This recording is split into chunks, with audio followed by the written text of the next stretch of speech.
trust myself. I don't even need no help. Did it by myself, I don't need no help. Tryna stack money like books on the shelf. Hundreds in the bag, got me feeling like the man. Shorty body hustling in the summer on the sand. Way she's working for it, got me feeling like the man. Shorty body hustling in the summer on the sand. Did it by myself like a selfie. Nobody try to help me. Came to the club with an island girl. I'ma take it to the crib and let me buy you pearls. Did it by myself, no one helped me, yeah. Now these bitches want a selfie. I like big gold chains, I like big gold rings. Let me take it to the crib and let me buy you things. Fell in love with an island girl. I told her only time will tell. She likes to ride in the ice as well. Will it be forever? Only time will tell. Did it by myself like a selfie, yeah. Nobody try to help me, yeah. She likes the ice and the ride as well. Will it be forever? Only time will tell. Big dog status, two-tone paddock. Okay. Stacks in the crib, I got a two-floor attic. Got a two-floor attic, got your girl in the attic. But I'ma bring her right back, dude, don't panic, I'm savage. And nigga, if it's beef, we can manage. I know a couple guys who walk around with automatics. I got big dog status, I ain't playing, I ain't average. I'ma leave you here in static, I'ma leave you here in static. Fell in love with an island girl. I told her only time we tell. She likes the ice and the ride as well. Will it be forever? Only time will tell. Fell in love with an island girl. Yeah. I told her only time we tell. She likes the ride and the ice as well. Will it be forever? Only time will tell.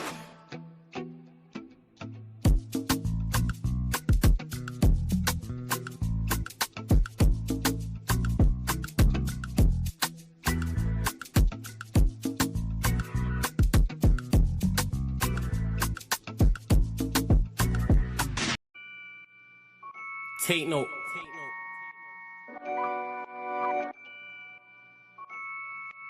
Tino, babe. Yo, Tino, he'll get his dome pop.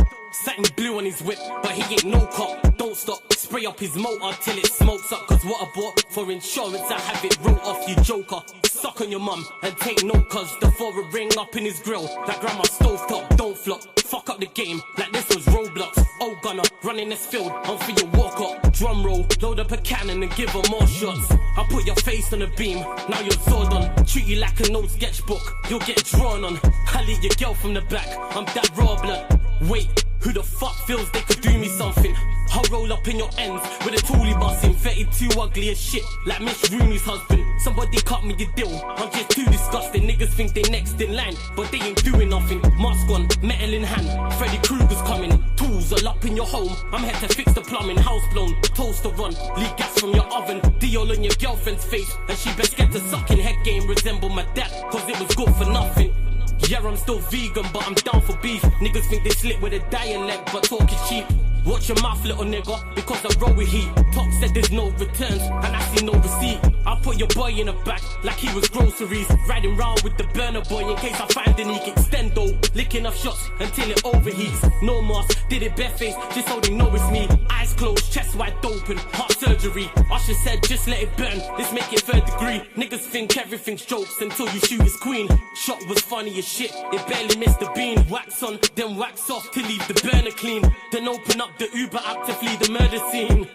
Waving a stick will make them levitate. I raise a toast in the air, let's celebrate. See a couple holding a blade like it's wedding day. And yous can leave with a slash, just like wedding cake. Bitches on snap in the snacks. Oh no you ain't, know your place. Worked up flawless, you look like bellyache. Beat my dick all off in the face and let it detonate. All facts, just ask your mum, she'll demonstrate. Damn right babes, I'm a jerk, just let it marinate.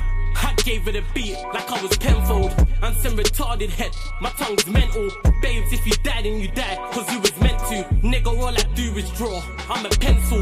Run up on you niggas like the rent's due. Dude, screwed, if I see food, you're on the menu. Your homies have to find the Dragon Balls to resurrect you. Fuck it, you niggas can all hate. I'm better than all of you niggas I don't rate. If your girl's fit, 4+4, she'll get 8. I'm a chiropractor back, just setting them all straight. Scorps, take note.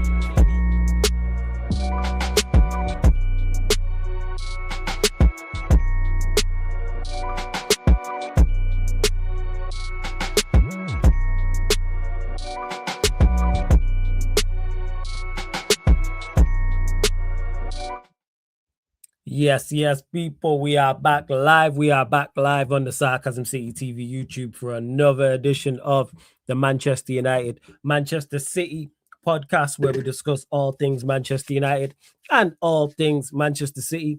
International break is upon us, but as always with international break, news is always breaking, especially the late ones as well in March because of transfer news of Manchester United, according to reports saying that Carlos Baleba is on the list. So it's Baleba and then one of three from Adam Wharton, Sandro Tonali, or Elliot Anderson. So we'll be discussing that about Manchester United's midfield options, which are the best two which is the best one out of the three, because Baleba is set to be one Manchester United are looking at because they tried to sign him last summer. And in regards to Manchester City, of course, they beat Arsenal in the Carabao Cup final on the weekend. Now can they hunt them down in the race for the league title as well? So we'll be discussing all of those things. Please keep all your comments or your questions, Manchester United or Manchester City related. Please, people, make sure you do that. Vader will be here very, very shortly because I started this show slightly earlier, but he'll be here shortly. Don't worry about that. Big up to everyone who's joined over from the raid from Saeed TV as well. Big up to everyone who was already here. Big up to everyone who's watching this after. But please make sure you pay the tax when entering the City of Sarcasm, people. Pay the tax. So what I need everybody to do is make sure you hit the like button on the video. So important you lot do that. Hit the like button on the video expeditiously. Make sure you follow and share across all the socials. Yes, it's flawless. At Sarcasm City TV, at Sarcasm City TV. Yes, it's flawless. You can see it on the screen, people. That's Twitter and Instagram. And the Sarcasm City TV Instagram account is 8 followers away from 1,000. So I need everyone to make sure you are following Sarcasm City TV on Instagram, following Sarcasm City TV on Twitter, following my personal accounts as well. Yes, it's flawless on Twitter and Instagram as well. And just as important as all those things, make sure you hit the subscribe button and hit the notification bell as well. And like I said, Vader will be here very, very shortly also. Big up FN in the chat. I see you. Shout out to FN in the chat every single time. Shout out to all the members as always, all the moderators. Links in the pinned comment for the membership, 3 different levels. But in regards to any questions you lot have about Manchester United, I'll get to now. Any in regards to Manchester City or any other questions for Vail, I'll star and get to them. I'll star them for when he joins, and don't worry, I'll ask him later. But in regards to Manchester United, music to my ears. When I seen the tweets about the midfield rumors or the midfield targets, I should say, love it. Absolutely love the fact that we are looking at multiple midfielders. Not only the quality of the midfielders, it was multiple. Because the first tweet I seen was either it's Wharton, Tonali, and Anderson, and the man them dropped it in the group chat. And I said, so what? Is it one of these three? Then I seen the second tweet or the rest of the tweet, which was saying it's Baleba, and then one of those three. I've been saying now for months that Manchester United need 3 midfielders. We desperately, desperately need 3 midfielders. All this 1 midfielder, 2 midfielders, 3 midfielders, no. Casemiro is leaving. Agate, whether he leaves or not, is not good enough. So that leaves you with just Mano as a pivot player. That is it. That's more. You need 2 players for every position. So you go and sign 3 midfielders. For me, you go and sign 2 starters or 2 players of a quality to start. And then you sign a youngster and a backup to that who has potential to get better. So 2 out of these 3, 2 out of the 4, I'm cool with that. Baleba, I'll start with him. Even though he's been in poor form at Brighton and hasn't had a good season, not only one, does that lower his price, 2, he adds so much to what we need. And we need everything. Let's just be honest. Manchester United need everything in regards to the midfield. And he adds pace, power, strength, athleticism. That's what we need in there because we lack a powerhouse. I can't remember. Who was the last powerhouse midfielder Manchester United had? From like a defensive standpoint, like Pogba was strong, but he wasn't like a powerhouse in regards to, I'm talking defensively, like Baleba is. Like Pogba could pick up the ball and shrug people off, and he was 6'3" and good in the air and things of that nature. But I'm talking about like a powerhouse who wants to defend. Varane was even a powerhouse. He was a passer. So who was the last? Because it's not really a profile that we have. And when I say I'm talking a powerhouse from a defensive standpoint, like shrugging people off, crashing into tackles. And Baleba is good on the ball. He's technically sound, but it's the physicality that he adds, which is going to be so needed, especially in Europe, especially so you don't get ran through. And he won't be bullied whatsoever. And he's good technically. And one thing he can do from central areas is carry the ball. He's a good enough passer. So I like that. I really, really do. And also what I like about Baleba is the price point that you'll probably get him at. Because they was asking for 100 million.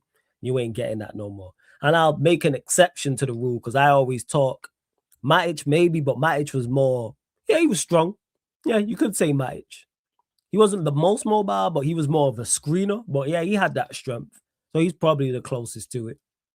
But I'd say genuine powerhouse, like just raw strength is Baleba. And normally I say buy players coming off their best season, but there's exceptions to the rules in football. Well, I make exceptions to my rules. And if you can get him for 50 million, you go and sign him. You go and sign him for 50 million because I think whoever you pair him with, it's a good fit. So if it's him and Mano, if it's him and Wharton, if it's him and Tonali, if it's him and Anderson, any of those work. And even if you want to play a midfield trio, and let's say for argument's sake, it's Baleba, Wharton, Mano, or it's Baleba, Tonali, Mano, or Baleba, Anderson, Mano. Cool. I have no issues with that. All of those midfields there have what you need to go and win games and can play in different games against different teams. So playing at home where you're the stronger side rather than playing away in the Premier League to a side that's equal to you or stronger than you, or if you're going away to the Bernabeu or going away to Barcelona, the Camp Nou, or you're going away to the Allianz or you're going away to the Parc des Princes. So yeah, like I like the sound of it. I love one because it's multiple midfielders and also the left back situation. Also, would you rather see a pivot or a trio? In the ideal world, nephew, trio. But with Bruno, I know that's not happening. I like the PSG model. I think 10s are slowly fading out of the game. It's rare because even 10s, your Villa fan nephew, Rodgers will play central at times, but he'll play left. Palmer, who's a 10, will play right. Goulet, who's a 10, will play right for Real Madrid. I'm trying to think. I don't really watch Musiala. I know Musiala has been injured, so I like the midfield trio. I really do, and that's how you replace numbers. People keep saying, oh, how'd you replace Bruno's numbers? You don't replace it like for like. If you get a better team, then that allows your team to get more assists and more goals because the team is better. It's a team sport. Like Manchester United haven't sold players. Like we sold Van Nistelrooy, who scored a whole heap of goals. We're never going to replace his goals directly with one player, but it's about making the team better. And that's where I'm at with it. So would I rather see a trio? Yes. I think it also helps. I think it also helps in control of games. I think that's what helps PSG so much. I think if you had, let's say it was Vitinha and João Neves, and then you had an out-and-out 10, I think their midfield would still function and be cold. But I don't think it functions as well. And don't get mistaken, a pivot and a 10 can work, people. 110% it can, but it's just my preference. But it won't be that with Bruno, so run me with that. So with the Baleba. Big up to everyone in the chat. See you lot. Sai, big up as well. Shout out to Timu. I see you, Chinlu. I see all of you lot in the chat. Yeah, 10s are just inside forwards at this point, so we're kind of going away from that in the game. And the game will always goes in circles. We'll get back to that at some point, where 10s will be the in-fashion thing. Definitely.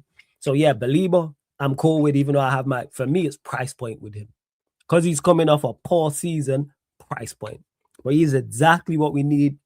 Some strong Wakanda power in the midfield. I've been saying this. Our team gets run over and run through way too easily. He helps with that so much. You're not just getting ran off the pitch. Because he can go box to box and run side to side all day long. And he's not a scrub technically. He's good on the ball. I trust him on the ball, receiving the ball on the half turn. So yeah. Man said 10 started dying when Jude landed in the 10. Is he a different type of 10? He's just box crashing. He's a box crashing 10. That's what he is. So yes, in regards to the other names on the list, obviously I've mentioned Wharton here, who's been here. Be my out. It's tough, but probably out of the three, he would be my numero uno. And this is the reason. It's not so much Wharton, it's profile, passing. We do not have great passes in this side. And I've seen that in build-up, especially over the last 4 or 5 games with Carrick.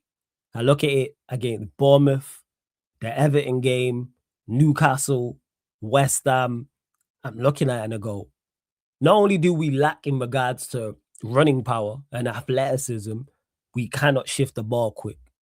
Wharton kills that dead because he's an excellent progressor of the ball. One can play on the half turn, because we've seen two midfielders at Wembley that couldn't play on the half turn, and that's why their team couldn't get out. But that's a whole different conversation.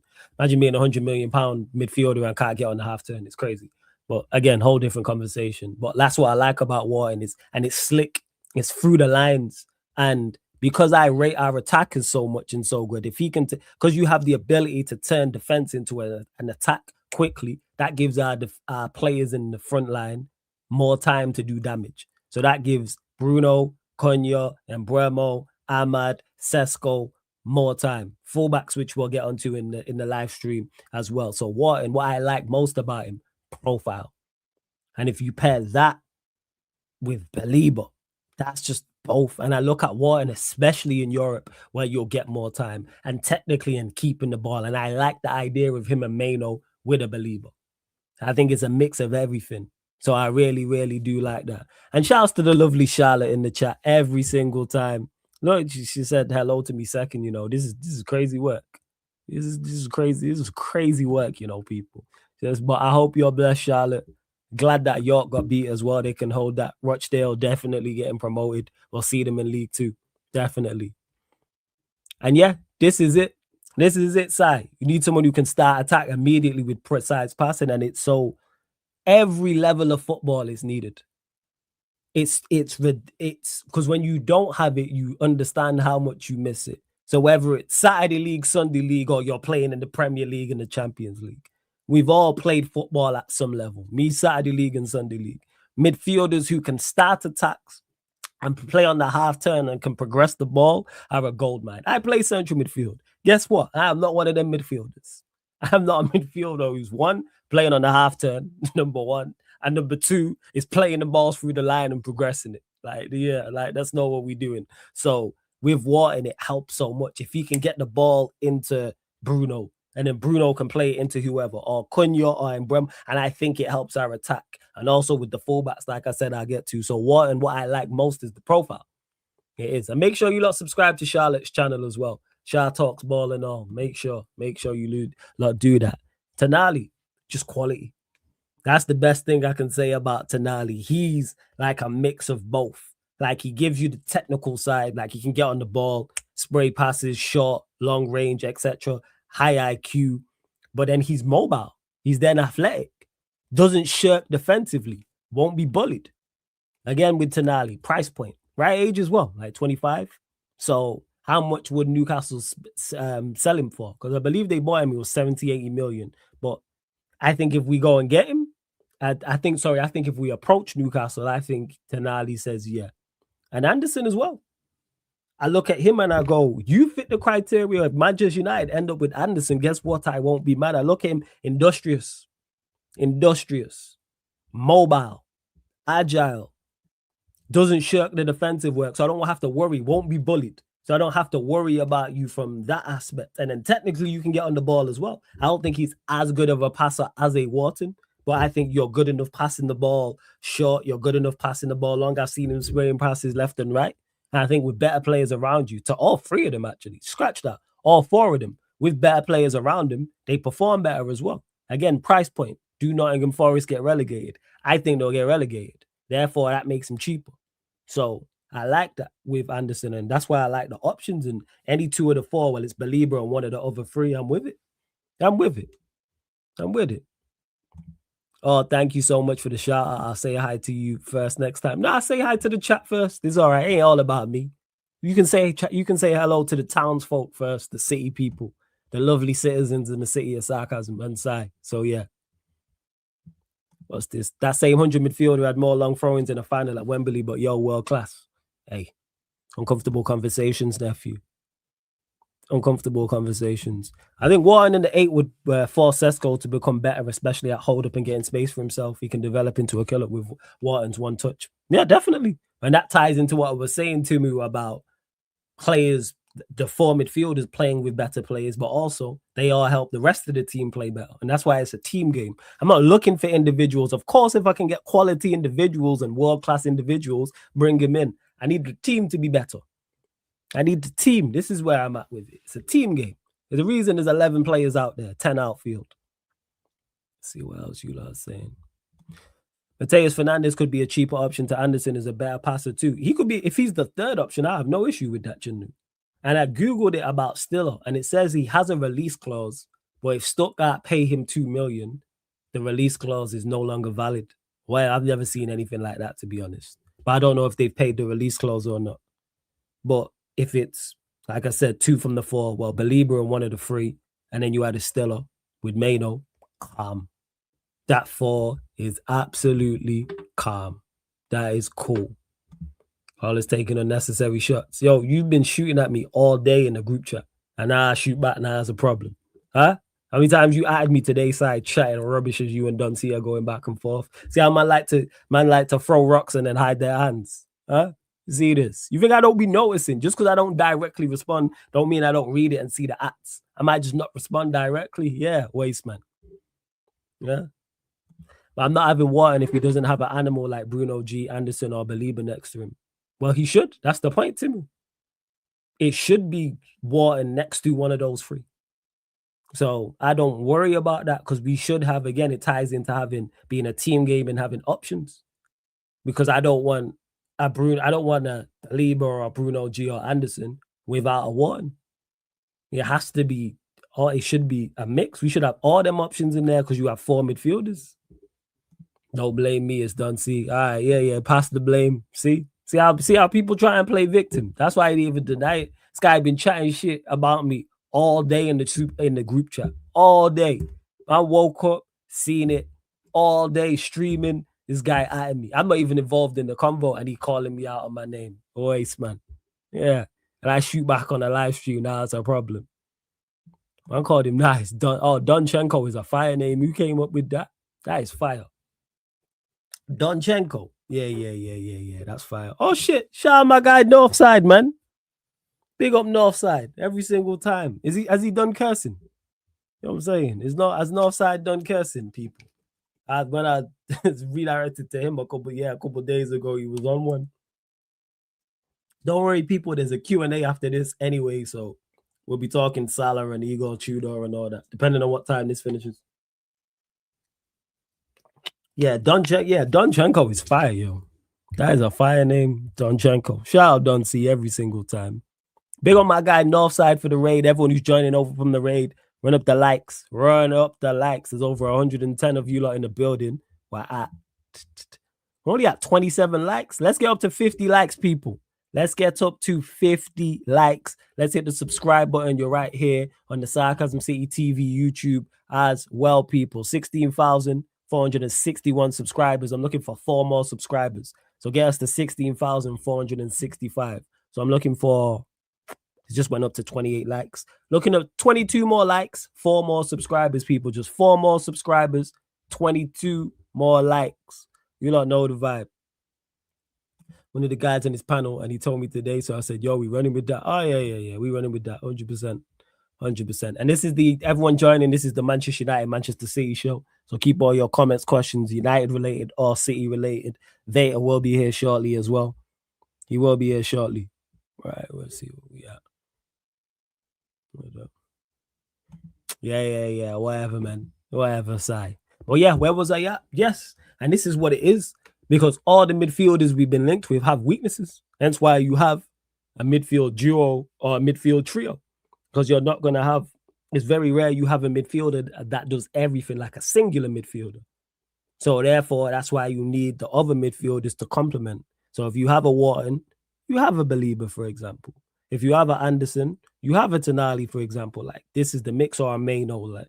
Like, because it's going to take, you're not going to approach every game the same. So how we approach Brentford at home wouldn't be the same way we approach Arsenal away.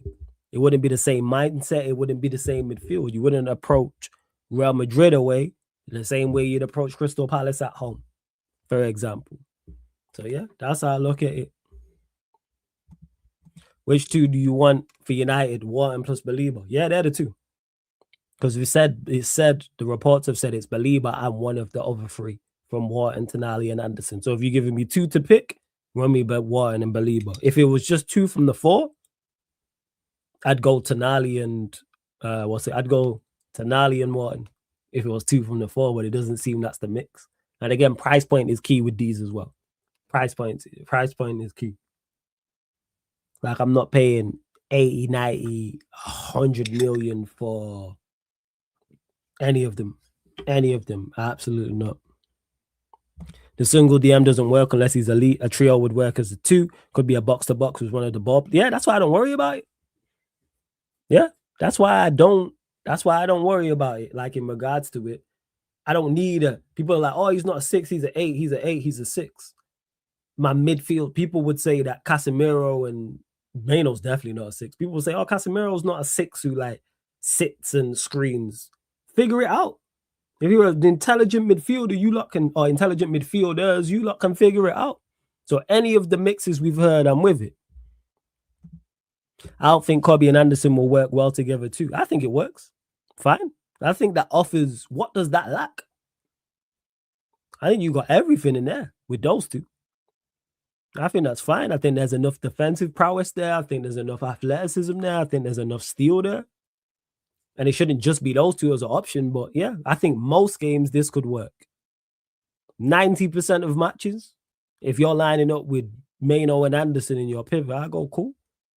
Defensively, it does the business. I think from a physicality standpoint, does the business. Technically, I think you're fine in there as well. I think that works for most teams. There's only a select few I go, all right, that's probably not the best fit. And what are your other two midfielders as well? Because you should have two others. Do we need to sell him out? No, we need to keep him, Khalid. Give him a contract extension and more money. He's been a sensational signing. Shout out, Dunsey. What are you telling me, family? Hope you're good. What's going on, family? Hope you're blessed. Make sure you subscribe to Dunsey's channel as well, people. Make sure you subscribe to Dunsey. Make sure you do so. Flawless, if there's a chance to move Bruno and take Rodgers, will you do it? Absolutely not, man. Rodgers is nowhere near Bruno, man. Bruno, the best 10 the world's ever seen, man. What are we talking about? We've seen his chances created. Perfect mix is Valverde, exactly. And Valverde is an anomaly. There's no other Valverde out there. He's one of the best midfielders in Europe and has been for a longer time. You telling me you can go get a Valverde? Hey, I'm with it. But that's not the case. But reports are saying Camavinga. You go and get a Camavinga, man. You go and get a Camavinga if he's available at that price point. Fuck the injuries. What are we doing out here? Like, this is Camavinga. He's better than all the ones here. That's the thing. He's better than all of them, in my opinion, and he'd be cheaper. Go and sign him. 110% you go get a Camavinga if it's possible. Without doubt. Like, because he's Camavinga. Yeah, why would you if you're Valverde? You ain't never leaving Madrid. Never. But hey, like I said, if Camavinga's available, you go get him. I'm with the left footers, man. Bring me Baleba, Wharton, and Camavinga alongside Maino. There we go. Dream midfield there, man. That's the dream quartet. Sorry. Do I believe it happens? No. But our brother, hey, MLK wasn't the only brother with a dream, so let me dream. That for Enrique. Fullbacks as well. Ah, Jesus. Thank them. That was great news as well that I've seen Manchester United are looking at a left back because they don't trust Luke Shaw. Over the moon about it, because I've been saying our fullbacks do not offer good enough going forward, people. I've been saying this. I've been like, we need fullbacks that offer more going forward. Our fullbacks don't offer anything going forward. They're useless in the final third. Let's be honest. And I think that also hinders our wingers. That hinders our attack, because if you shut down our front four, whoever it is, adding Casemiro in that as well, we ain't going to score. Obviously, Casemiro's more from set pieces. But our front four, you shut us down like 95%. Go get a fullback. Who the left back is, I don't know. Yeah, man. Salah leaving before Shaw is crazy, man.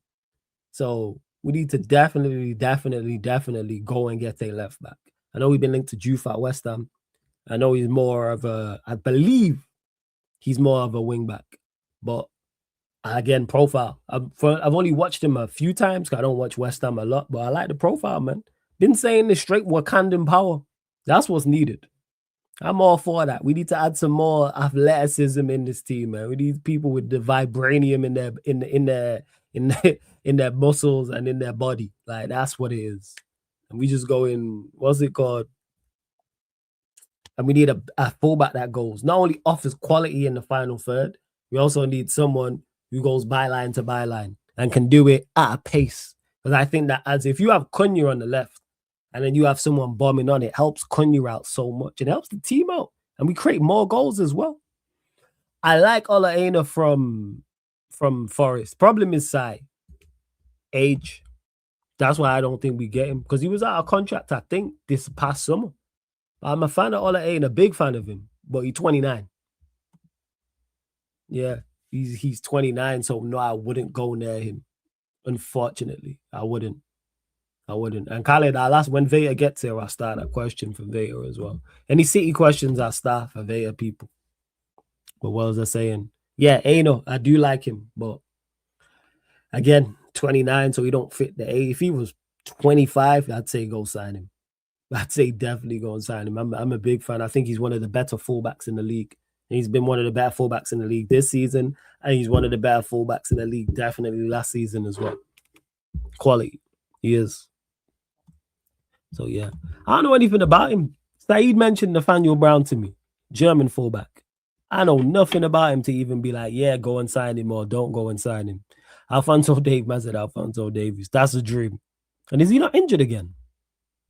Trust me, if he's available at the right price, I would literally snap your hand off for him. But I swear he's injured again.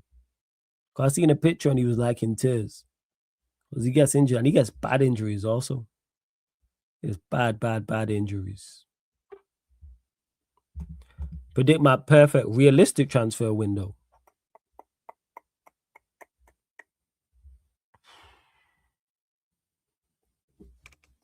Realistic. Baleba, since we've been saying realism. Wharton. Who would be the third midfielder? I'm trying to think. Baleba, Wharton. I think of a third midfielder. Super athletic left back who gets forward well. That 4 signings. And then a right back over the other side. That 5. People are mentioning Coyote. I hear it. So let's say it was, I don't want to say, because I've not watched him like that, but again, I like the profile. But with all these players, once AFCON, like word to expressions, man. So many players are going to be missing. So many Africans are going to be at United. We could literally shoot Black Panther free. It's literally that, man. It's literally that. So yeah, the 3 midfielders, 2 fullbacks. To answer your question, Si. That's a perfect realistic window for me. And Baleba and Wharton being 2 names. That's what I would say. No, I wouldn't bring back James Garner. I'd leave him at Everton, even though he's playing well. A left back is important. A left winger is important too, and Ndiaye is the dream, but he said realistic. I don't think Ndiaye is realistic. Plus, I said exclusion, not expressions. I just want to say here, you know what? Shout out to expressions. Make sure you lot watch the Sidemen, the Inside Show on Netflix. Make sure you watch it. Episode 1 was out yesterday. Episode 2 was out today. Hilarious, man. Expressions is just hilarious. Oh, does Coyote play for Italy? Oh, he's one of them. Oh, he's an Italian African. He's one of them. Okay. He's like, what's his face? He's like Nonto. Got it. All right. Coyote plays for Italy. He's like Dogu. He's one of them European Africans. You know what? I didn't know that. Bring him in. Bring in Coyote, man. Bring in Coyote. But yeah, that would say that 3 midfielders, 2 fullback side. I think that's realistic enough. Just get an old experienced fullback for cheap, so they saw out the midfield. Then maybe after 1 or 2 years, we go for better fullbacks. I think we can get good fullbacks now. I don't think you have to get the best of the best. I think we just need fullbacks who offer something going forward. It's just that our fullbacks, in regards to attacking, I've been saying is a bottom 5. They offer nothing. They offer nothing going forward. Dalot and Shaw, Maz to an extent a little bit, but Dalot and Shaw, nothing. It's like NBA when players get left open to wide open to shoot threes because they shoot like 10%. You know we gonna miss. You don't even have to guard him. He guards himself. That's how I feel about Dalot and Shaw as our fullbacks. Defenders don't have to defend against them. Opposition defenders. They defend themselves. In the final third, offer nothing. So run me some, like I said, some athletic fullbacks that can overlap and are technically good enough to cross the ball. Gotta be quick as well. Need some athleticism. I look at Dorgu as a left winger. I don't look at him as a fullback. I don't. My favorite United kit.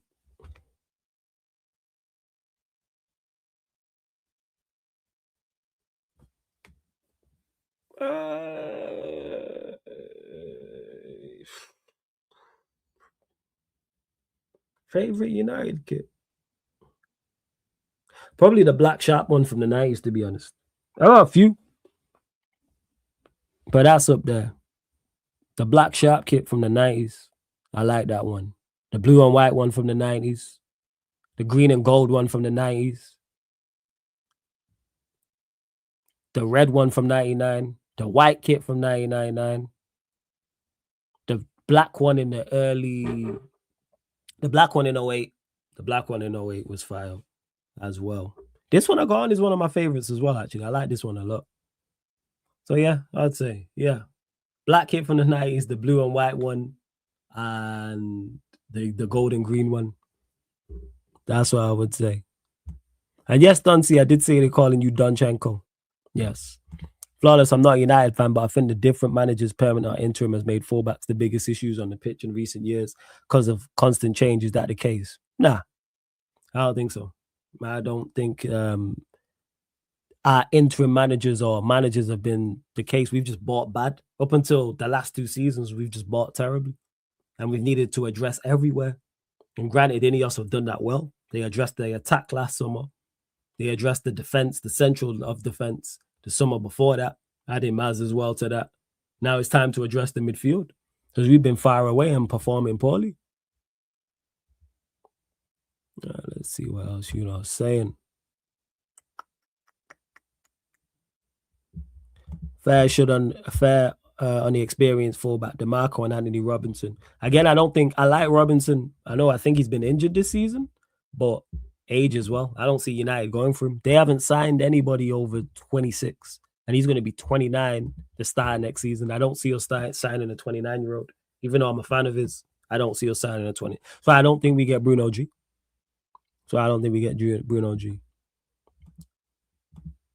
Flawless, no name on the shirt. Nah, no name on the shirt. The white View Camp one still have the 11 gigs one. Which one is that? Is that the one from 99? Was it that one? Yeah, that's the one from 99, right? Because we had to play in it at home against Barcelona, which was very strange, seeing United playing in a away at Old Trafford. Yeah, Jess, I'm still going to run it. Veta just messaged me. So I'm looking to run it like hour from now, hour and a half from now, hopefully. That's what I'm looking for. Why are you lot blaming me? I know I've never had names on the shirts. I need to go pick up some shirts, actually. Shout out Lewis. You lot make sure you check out his he's always promoting the link where he's got the sponsorship for and the discount for 100%. Make sure you check it out. Because I need to go collect some. I know he's got some kits for me. I need to go collect them. Yeah, it was the 99 one. Yeah, it was the 99 one. I need to get that, actually. Do need to get that one. I need to look back as well. Like, there was this black kit with like a green trim that I forgot about. I'd completely forgotten about it. 100%. But yeah, that green and gold kit is crazy. The blue and white, green and gold, all black kits in the 90s. File. All right, let's see what else you lot are saying. Wait, let me check the likes. Where we at? Y'all said 50 likes. We're only at 43, so we need 7 more. We're still short on the subscriber target, and we're still short on the like target, and we're still short on the subscriber target as well, people. So we need 3 more subscribers, people. Get us to 16,465. I'm still show on the likes. 7 more likes as well. I know there's at least 7 of you lot who've not hit the like button as well. Yeah, no stress, Jez. Big up, man, every single time. No, it's crazy. I had the kit. I don't know where it is, but I did have that grey kit. I had it as a kid, so that's probably why I threw it away. But yeah, I had that kit when I was a kid. Smash them likes and have you subscribe. You already know. Yeah, the black AIG kit was nice. Whereas I personally thought fullbacks are the weakest link, but then again, I don't watch you lot as much as yourself, of course. I'll always talk about the spine of the team, Josh. I think if you have a strong spine of your team, you can get away with your fullbacks and wide players not being of the same quality. If you look at any successful team, the spine of their team is always strong. Any successful team. There's something outstanding. Look at Premier League winning sides. The spine of their team, of course, there's exceptions. You might have an exceptional winger. You might have an exceptional fullback. But when teams have dominated, the spine of their team's been, whether it's Manchester United, whether it's Arsenal, whether it's Chelsea, they've been the 3 teams that have, United, Arsenal, Chelsea, City. They're the 4 teams that you look at who have actually like won, whether it's back-to-back leagues or 2 in 4 years, they've had that. Yeah, and that's what you need. So like now our midfield area is key. So go and address that. Shout out my guy, my like Wes Brown, man. Shout out Wes Brown every single time. 2-time Champions League winner. Wes Brown won a whole heap of things as well and had bad injuries as well. And he's from ends. Shout out Wes Brown. All right, let's see what else you lot are saying. Well, yeah, big fan of Wes Brown. Did the business, man. Got an assist in the Champions League final as well. How many of your star attackers can say that shit? Same people. Is it all black, the Ghana away kit, Jez? I'm guessing so. Well, you lot continue to get your questions in as well. But yes, I was talking about fullbacks and things of that nature. So yeah, go sign me a left back. And if we can get a right back, go get a right back. Dunsey did have a question. I'll get back to this Khalid in a second. Dunsey did ask me something actually. 1 second. And I don't know what you lot are blaming me for in the chat. I can't even find the question, but Dunsey said something about the four positions you would address. Central midfield, fullbacks.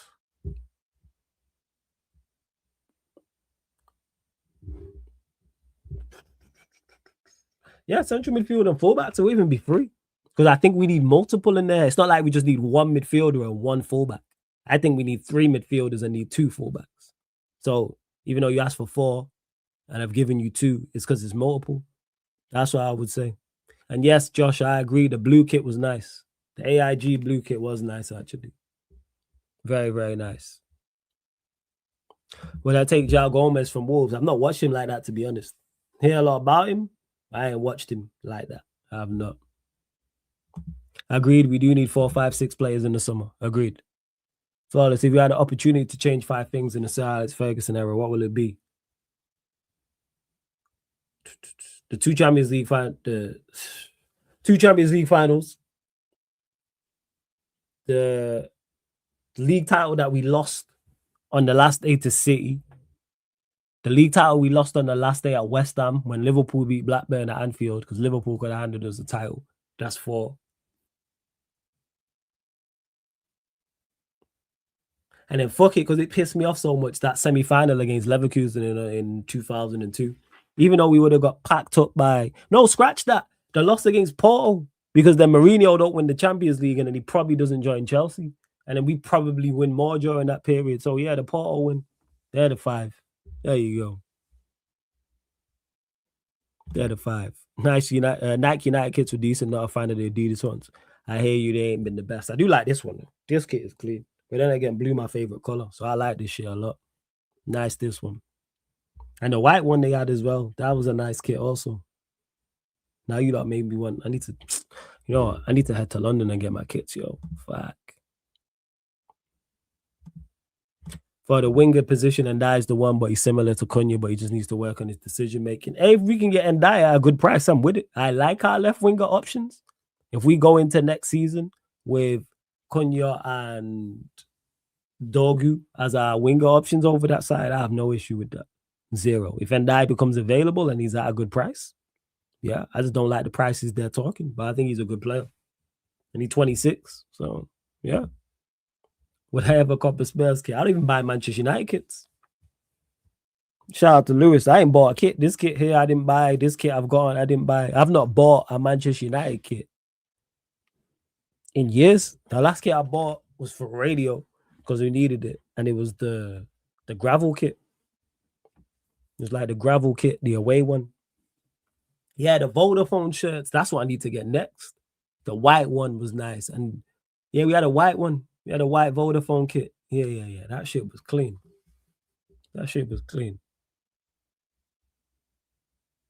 If you could pick a first 11 of your favorite United players. Oh, just my favorites.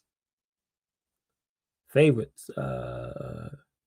der Sar, Gary Neville, Erwin and Patrice Evers a complete tie. So both at left back. Fuck it. Stam Rio, Scholes Keane, Ronaldo Giggs, Rooney and Cole. Yeah, Rooney. We're leaving out Cantona. This is a travesty. Fuck it, I can add it. It's my team. I'm not leaving out Cantona. Cantona, Rooney, and Cole. All three of them getting. Fuck it. All three of them. There we go. All of them. So many good forwards. So yeah, I know I added. You asked for 11 and I give you 13. I'm not missing certain players. I'm not leaving out. Fuck all that. I ain't leaving certain players out. Flawless, you know what? I give you Vodafone kits in USA to you and Sheik. Hey, I appreciate it, man. Appreciate it, Ty. You're a real one. Erwin can play both sides. So maybe him on the right and Ever on the left. Nah. I'm not leaving out Gary Neville. I'm not leaving out Gary Neville. Not a chance. Neville over it. Nah, I think Neville gets his just dues. Neville, one of the best right backs we've seen in the league, and was a key part of Manchester United sides that was successful. Did the business defensively, offensively offered a lot as well.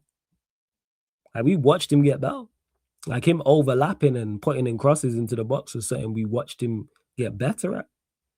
You don't play at the level he played at for that long, being terrible. Is he the best right back ever in the Premier League? No. But is he one of the best? Yes. It's consistent. Just consistent. So it is consistently good. Very good going forward, very good defensively. I don't think he's overrated. Pick your best back five from any generation, United team only. It's the same. Van der Sar, Stam Rio, Erwin and Evers a tie, Gary Neville. It's the same. That five, like, yeah. Even though Stam was only here for 3 seasons and he played like 2.5. It's ridiculous. That 2.5 years he played here was fucking ridiculous, yo. Ridiculous. He could probably still play now. And you see what he did after he left Manchester United as well. Yap Stam. Ridiculous, man. Like, he legit, I reckon he could play in the Premier League now and be fine. Seen him play at, was like one of those, like a soccer aid or something like that recently. Not recently, a few years back. I was like, yo, you could still play now. Fucking lightning quick, strong, good in the air, good on the ball. Like, yeah. So that's the 5.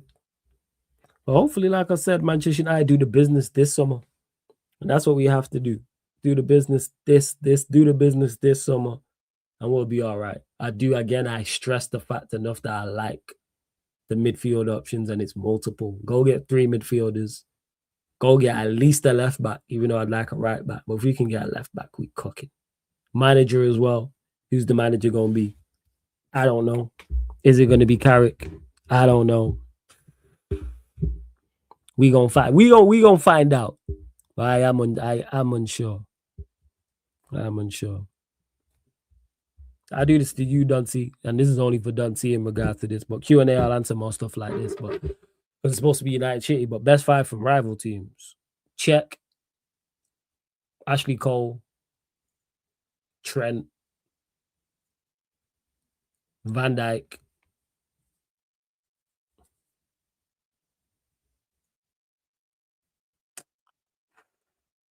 What centre back am I going with? Probably unpopular. Thiago Silva was too old, otherwise I would have put Thiago Silva in there. Probably Carvalho, you know.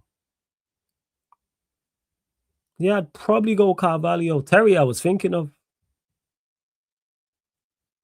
Henry. He says pick your best back five. Yeah, he said back four. So yeah, I'm missing out centre back. So Sol's there as well, you know. Actually, you know what? Vincent Company. I'll go Vinny Company. That's who I go. But Carvalho, honorable mention. Same with JT, honorable mention.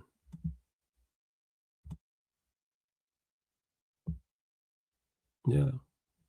Are United going to be title contenders next season? Depending on a lot of things.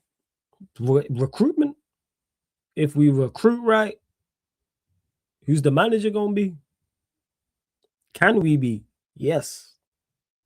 Well, I got to see the recruitment from us. And who the manager's going to be and what everybody else does as well. And then once that's all set, and I know who the manager's going to be for Manchester United, what the squad is, who's the managers for all the other teams, top teams, and who they've signed, who they've sold, etc. And that's it. But can we be? Yes. I'm going to say we're going to be. I got to see what's it called? I got to see what we're working with. You're asking me if the album's going to be cold from the artist, and I don't know who the producer's going to be. I don't know who the features are going to be on there. You tell me who the producer's going to be, who the features are going to be, then I have a clearer indication of it. Hey, blessings, pals. It's been a minute. Hope you're all good. Blessings, pals. I hope everything's good. Hope you're all good. Always nice to see you in the chat. Hope you're good outside of Chelsea. How much do United need to spend to compete in Europe next season? Probably about 250. I would say. Probably about 250. Because if you sign the two midfielders, like, let's say that's 140, 150, then you sign a backup midfielder for like 30, 40. That's like 190. And then 25 apiece on two decent fullbacks, athletic fullbacks who are technically sound. I think, yeah. So probably 250, 275, something like that. Bear in mind, that's without outgoings as well. So players we've sold, a lot of money, wages is going out the door as well that people overlook also. Because you got Casemiro's wages, Rashford's wages, Sancho's wages. I think that's $1 million between those three. Never mind Højlund you put on there as well. So that's 1 point plus. You're playing 1 million plus in wages out the door. Love that. And you're not going to spend that coming in. Like in regards to that, 4 players ain't going to cost you 1.1, 1.2 million on it. So yeah, that's what it is in regards to compete. But Europe, if it remains like this, ain't that. I've seen Spurs finish 4th and they're in a relegation battle. So do I believe Manchester United can finish top 8 if we recruit right with the right manager? Yes. So I think we finish top 24, even on accident. Yeah. Obviously, top 8 is the aim, though. Top 8 is the aim. Would you keep Dogu as a fullback or liking him on the left? Left winger. Oh, yeah. Left winger. Left winger. Who's leaving United summer? Who do I want gone? Both. Who do I want gone? Both fullbacks, man. Probably won't happen, but yeah, Dalot, Shaw, Agate, Mount. That's it. Just those 4, to be honest. Am I thinking of everyone else I'm calm with for a season? Write your question again, Si. I got you. But the rest I'm cool with. I'd give everyone else another season, like the centre-back situation, for example. I'd give De Ligt and Martinez another year to get it right because we have other areas to address. But if you have your first team is set, because this is what we're signing this summer. Our attack is set now in regards to, so we got the goalkeeper set in terms of starters. The midfielders you bring in set in terms of starters. The wingers, strikers set in terms of starters.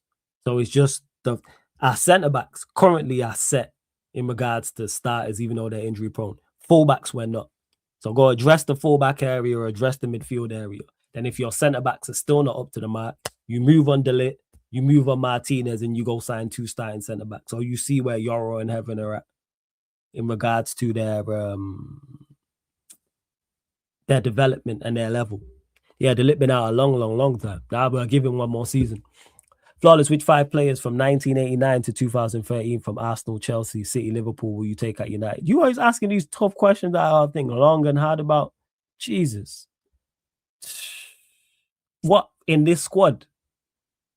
Like, are you asking me in this? This is a question for the Q&A. This guy, Flawless, are you cool with Carrick taking a permanent role? If he continues like this, and Enrique or Ancelotti are not available, which I believe they're not, yeah. Because I think the pool is thin. I don't think there's many great options, to be honest. So, man, that's where I'm at with it. All right, let me bring him, man. He's in the building. He's going to have plenty to say because his team are Carabao Cup champions. I say it all the time. Greatest export. One of the greatest exports. No, the 3rd greatest export out of Canada after maple syrup and Trish Stratus. My life, Veta Games TV is in the building. Yes, Veta, what are you saying? Yo, Flawless. Listen, you know what? Those of you tuned in right now, the show had to progress this way because I think I was going to come to the show with too much energy. I was going to have too much of it. So it's better that I'm showing up now. Get comfortable. Sit down, relax, get yourself something to sip on. You see Flawless already got the drink ready. Get yourself something. Get nice and comfy, because you know what? The champ is here! The champ is here! Trigger fingers turn to Twitter fingers. Allow me to reintroduce myself. My name is Vader. Get comfortable, people! Press conference settings. I'm here. I'm here to obviously talk about the match. I'm here to hear your questions. And if they're good enough, Flawless will bring them to the stage. If they're super chats, he can't refuse them. He'll bring them up. But listen, I don't poo-poo on any trophies. I don't poo-poo on any trophies. And right now, it is... I'm going to do what Don C likes to do on y'all. I'm about to flex this win. Oh my goodness. I'm about to flex this win on you guys. I was told that Pep was washed. I was told that City ain't winning a trophy. Big content creators try to tell me that my manager, my club was not going to win a trophy this season.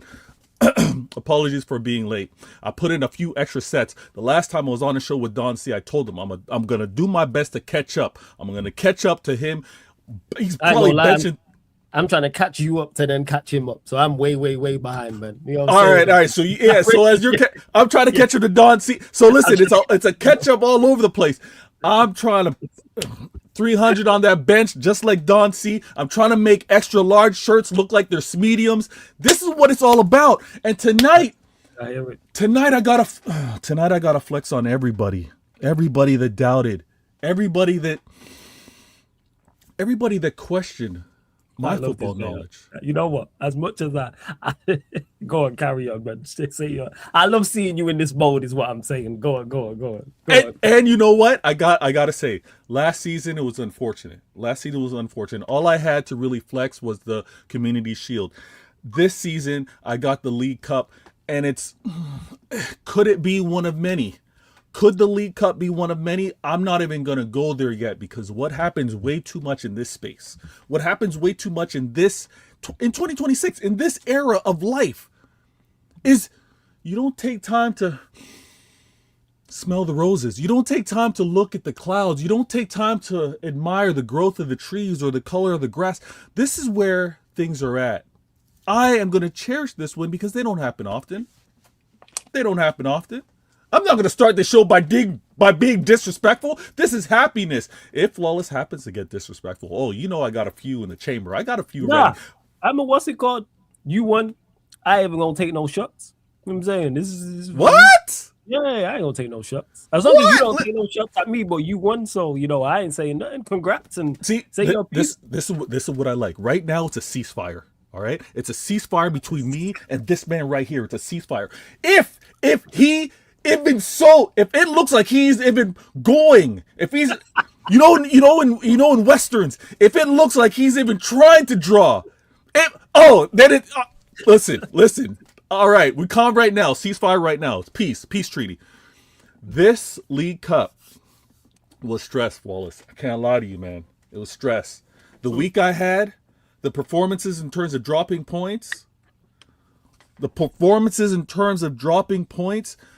was, I can't say that it was surprising. It was disappointing because I didn't want to be the first to drop points with regards to the league race that's happening with Arsenal. But I did. And then again, Champions League.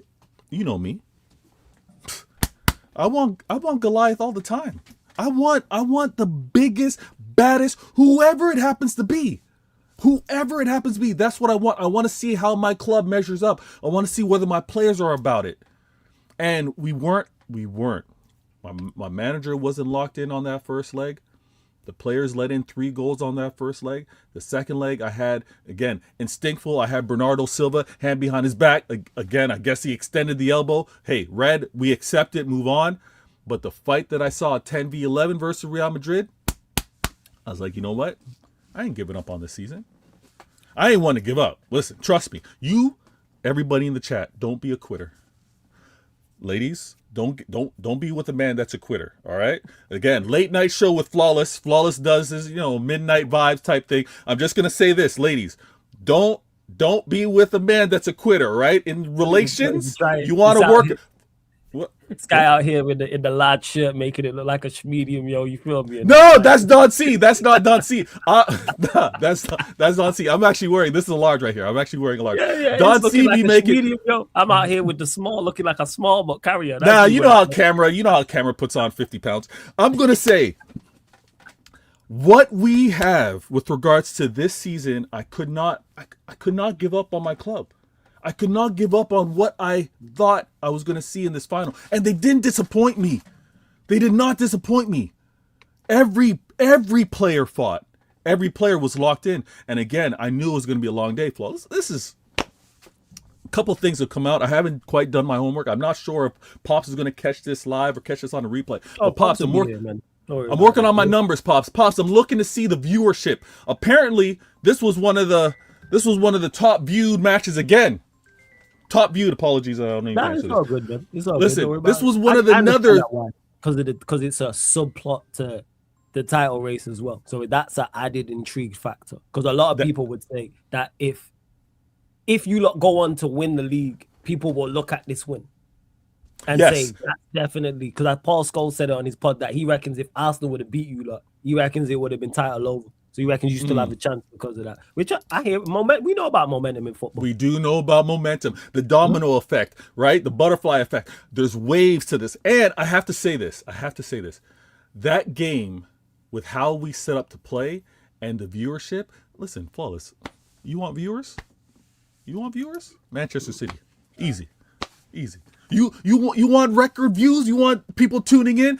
Put City in the matchup. UEFA know what to do. City, Real Madrid, views, right? The Prem know what to do. City and whoever. City, Liverpool, City United, City Arsenal. They know the common denominator is Manchester City.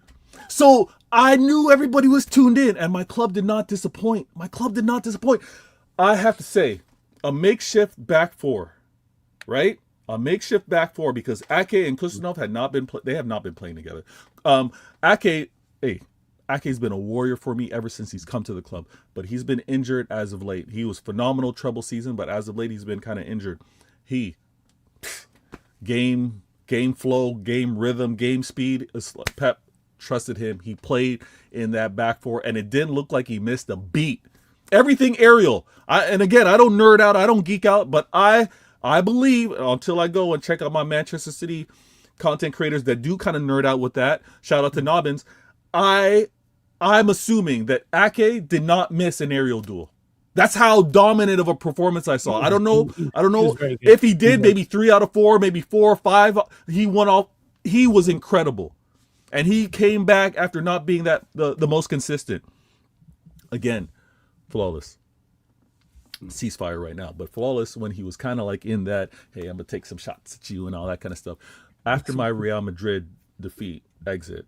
I didn't take no shots, man. I was just No. Back then you did. Back then you were all giddy, happy, he. No, again, that's not me taking shots. Me being happy about it, yes, because it was a loss for you. No. The way you posed what was great is I predicted it as well. That was the greatest part about it. And it wasn't even so much the prediction. It was it wasn't even really you. It was the pushback from others I got on that prediction. Like I was batshit crazy. So for the tie to be over by the first leg was brilliant. So, but yeah, we moved. But go on, carry on. Yeah, I happen to disagree that it was over by the first leg. I think it was over with the red card. But the point was, in the first leg, with regards to O'Reilly being played at left back, and again, he played throughout the season at left back, but Pep was actually trusting him to play more in the midfield. He actually surprisingly played left back in that game.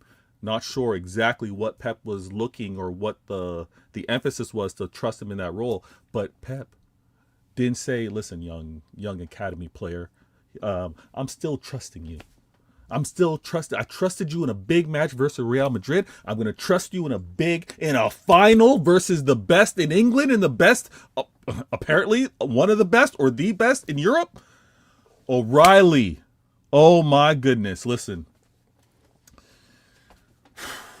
What a freaking performance. What a performance from this man. And I take incredible amounts of pride, like many.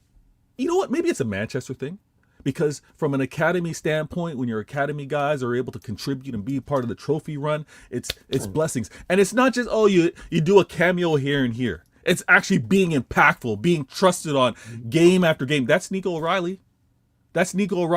So he played in one of the biggest games of the season, and I have to say it was the biggest game of the season to this point because it was a final. Everything else has kind of been, you know what? Yeah, we want to. It's a big game, like I said, for it being the Carabao Cup, and like I said, it's a subplot to everything else going on. So that makes it even a bigger game. I agree, it's a big game, 100%. Big game. Yeah. And again, the domino effect here. Now, we have many you are players. the wrong guy to lose a final to, you know. Oh my god. Wait, what? Sorry, go on, yo. No. When you beat us in the FA Cup final, we was working together, wasn't we? I was calm. Don't do that. Nah, you what? No, I'm trying to remember. Yeah, you was. I think treble season flawless. Treble season, I was real calm. I was calm with it. You was. Nah, I'm just saying for Arsenal, this is just the work because it's the extras and everything. And I know you've been hearing a lot from Arsenal fans about Pep being washed and that. So to lose to you in that fashion, this is why. Sorry, go on. It just cracked me up. Go on. This is what I'm saying. I'm just saying this again. I don't know what the. I don't know what the data is going to say. I don't know what the analytics are going to say. But the Arsenal fans, they're not going to like this show. They're not going to like this show. All right? Don C, TJ, Corey, you Arsenal fans, again, all deserve it. You all deserve it. Now, what happens later in the season, that's for a different conversation. What happened on Sunday? Oh, you're going to hear about it. You're going to hear about it because I heard the likes of TJ, for example. TJ, probably the best fence sitter I've ever met in my life. He went from being Arteta out to doubting the club to saying that it was going to be a win at Wembley. He did say that. He said it to me in the group with chat. He was confident. I'm telling you, with Don C, 300 bench chest. That's what TJ talking about winning it. I was like, oh, damn. All right, let me take that receipt. I'll take that receipt. Corey talking about like the young lion trying to defeat the old lion. I'm apparently the old lion with the platinums. Corey moving crazy. And you know what? I was like, okay, let me see this. And then obviously, not just Arsenal fans, but there is a ongoing campaign, dare I say agenda, dare I say movement, because every time Pep wins, for some, I'm not accusing you of this, Flawless, but for some United fans, they're like, oh damn. If he keeps doing this, my Fergie argument is, I'm struggling here. I think everyone's already like set in stone in regards to. I think very few people are moving off their block when I say that. So no matter what Pep does, people are. I think people have picked a side, is what I'm saying. Yes. Now, flawless. That's now flawless. That's all cool. Now, this is what I'm saying. When you pick the Pep side or you pick the Fergie side, I hear that because people made their decisions after the trouble season. Because again, we're not going to revisit this, but we had that conversation about best treble and all that kind of stuff. And again, you got pulled into it as much as you didn't want to. You got pulled into it. So you hear me. Now, listen. I happen to be working on my my fishing. You know what I mean? I kind of know how to throw that out there. But there is that split in terms of Fergie and Pep. There is that who's doing what, who's where. So after the treble season, I kind of hear it. And then you have Pep going on to winning a four-peat, which no one has ever done. And then it's kind of like, oh, is the argument shifting again? And then you have now Pep. And there's been great. Listen, you are right. City winning is usually calm and flawless. I'm gonna say this: even back then when we won the treble, even with the four-peat, I was calm. Everybody in the chat, listen, because we're seeing this is you not being favorites for it as well, which is because you've had so much more shit said to you beforehand. This is why your energy is like this is. You're spot on, flawless. You are spot on, flawless. Oh, the soundboard's out too. The soundboard's out too. Trust me. Listen, I had to emphasize this because again, I said this a little earlier. Yeah, you can go and laugh. I said this. I was like, I won the trouble, and yeah, I was excited. I was so glad that I witnessed it. I got my kids to do it as well. Like that was amazing. But I was like, I celebrated internally more so. It wasn't more, haha, got you. Oh, look at this. It was more like, oh, big up my club. Four-peat, same thing. But then I saw the likes of Montz winning his second Prem, carrying on like he did a treble, like he did a four-peat. The walking with robes and shades and carrying on like the king of the land. I was like, yo, did I do this different? No, because that's their version of it. Because that's their treble. Now, you know what? Them winning, I don't want to be overly disrespectful. Them winning their Prem, deservingly so. Hey, first legit one because it wasn't COVID. Them winning it, okay, I get it. You're going to carry on. You're going to wild out. You did it with a manager. It was in his first year. You didn't spend any money. I hear all that. They didn't believe it because they clearly don't support the manager now. But they did all that, which is fine. Now, when it comes to winning trophies, when it comes to who you're winning the trophy against, is why I'm also having this energy, flawless. Because again, it's not like I won this trophy playing against what? Plymouth? Grimsby? It's not like I won this trophy playing against Mansfield. You know, it's not like I won this playing against Arsenal. I won this against the best defense in the league.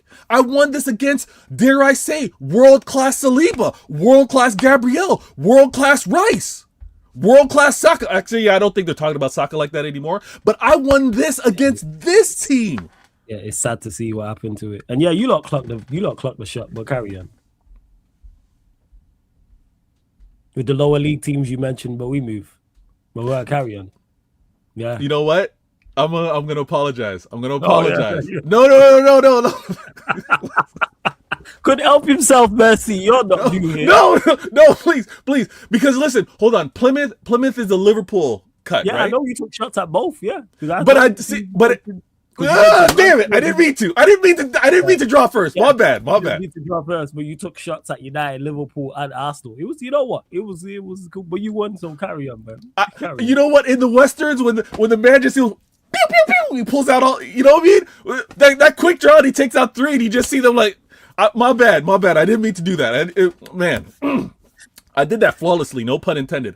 I want to point out, when my club wins, I got to carry on now. I'm carrying on because, again, I know my time's limited with regards to Pep being here, so I'm going to continue to champion him. This isn't me more so talking about, hey, me being happy and me trying to flex on everybody. Yeah. I'm propping up my manager. I'm propping up my players. Your time's limited with Pep. So do you think if Pep, I think I asked you this before and it's going to continue, do you think Pep is like 1 or 2 league titles away from calling it a day? I'll say this. Go on. the next record-setting or unexpected or underdog or low probability, that next trophy, I think he might walk away on that high. Which I would think be he this might, one. which it could be this one. It could be this one. Now, Hey, you know what? I hear you on that still, and that leaves the door wide open. This is like if Pep leaves, this is like in boxing where you look at it and there's not like there's certain weight classes and there's 4 champions, but like there's no like dominant figure and there's yes, not like there's going to be a vacuum. Yeah, you look at it as a vacuum. You look at it as a top contender and go, right, I can go and dominate this division type of thing. Hey, Pep, hey, United, get your fucking shit together, especially if fucking Pep leaves. Get your shit together. So get your shit together with Pep. Hold on. I know this is Man United and Man City, but okay. Oh yeah, so we would have thought that it's Man United. Man City. He would have thought, yeah, with the graphics saying Man United and Man City. I'm just saying. Hold on. When you say I'm saying get your shit together. Yeah, when you say get it together, anything. I'm saying be prepared to try and go there. That's what I'm saying. Not this coming season. Okay. That's why I want to slow. I want to pause. Yeah, I want to. Yeah. But I'm saying put the pieces in place like this. So do what needs to be done. As you can see from the title, that seems like the case. Carry on with that. Because if we go get 2 of these 4 that we've been linked to, and another and a fullback, I go, all right, and pattern the manager shit. I'm just saying, if Pep leaves, put them blocks in order, expeditiously. United are back. He's saying if Pep happens. Whoa. I didn't say. I didn't say. Wait. Wait. You just listed off 4 things and the manager. If that happens. I said get it together. That's what I said. Now, if we do those things, that's a whole different conversation. I am not saying you know when I'll say Manchester United are back? When we pick up a major trophy. That's when I'll say we're back. Not any time before. When I see the captain, whoever it is, picking up that trophy, Prem or champs, that's when I'll say we're back. Because that's when we'll be back. Not when we're competing. When we're close. Not when we're a point off. None of that. When you pick up that trophy is when we're back. Oh my goodness. That's my opinion on it. People can say that, United are back and No, I don't do that. When we're back is when we win a major trophy. That's when I can say, all right. Sorry. And just for clarity, major trophy is not Premier League or Champions League. Yeah, one of the elite 2. The ones that take you over the top at Manchester United. The ones that get you remembered. All right, so people will go, yeah, you know what? We could build it. We could name a stand after him in the stadium, or you could have a statue of him outside the stadium. They're the 2. Respectfully. What do you mean? That's a lot. I don't think saying that, that's how I look at it in regards to it being back. FA domestic, you know me, I don't shit on FA Cups and League Cups and Europa Leagues. I cherish all trophies. I celebrate them all, but you're not going to become a legend winning domestic cups here. No. The legend conversation. I hear you statue naming him a stand. I'm not gonna say we win an FA Cup, a League Cup, and we're back. No. But go. If you had a run, hear me out. Go on. If you had a run like the last 3 seasons of Arsenal, would you have said United are back? No, because we keep falling short. Are we better? Yes, but we we finished third 3 times in a row. No, we finished second 3 times in a row. We're not back. No, but wait. So you laughing at Arsenal for saying they're back?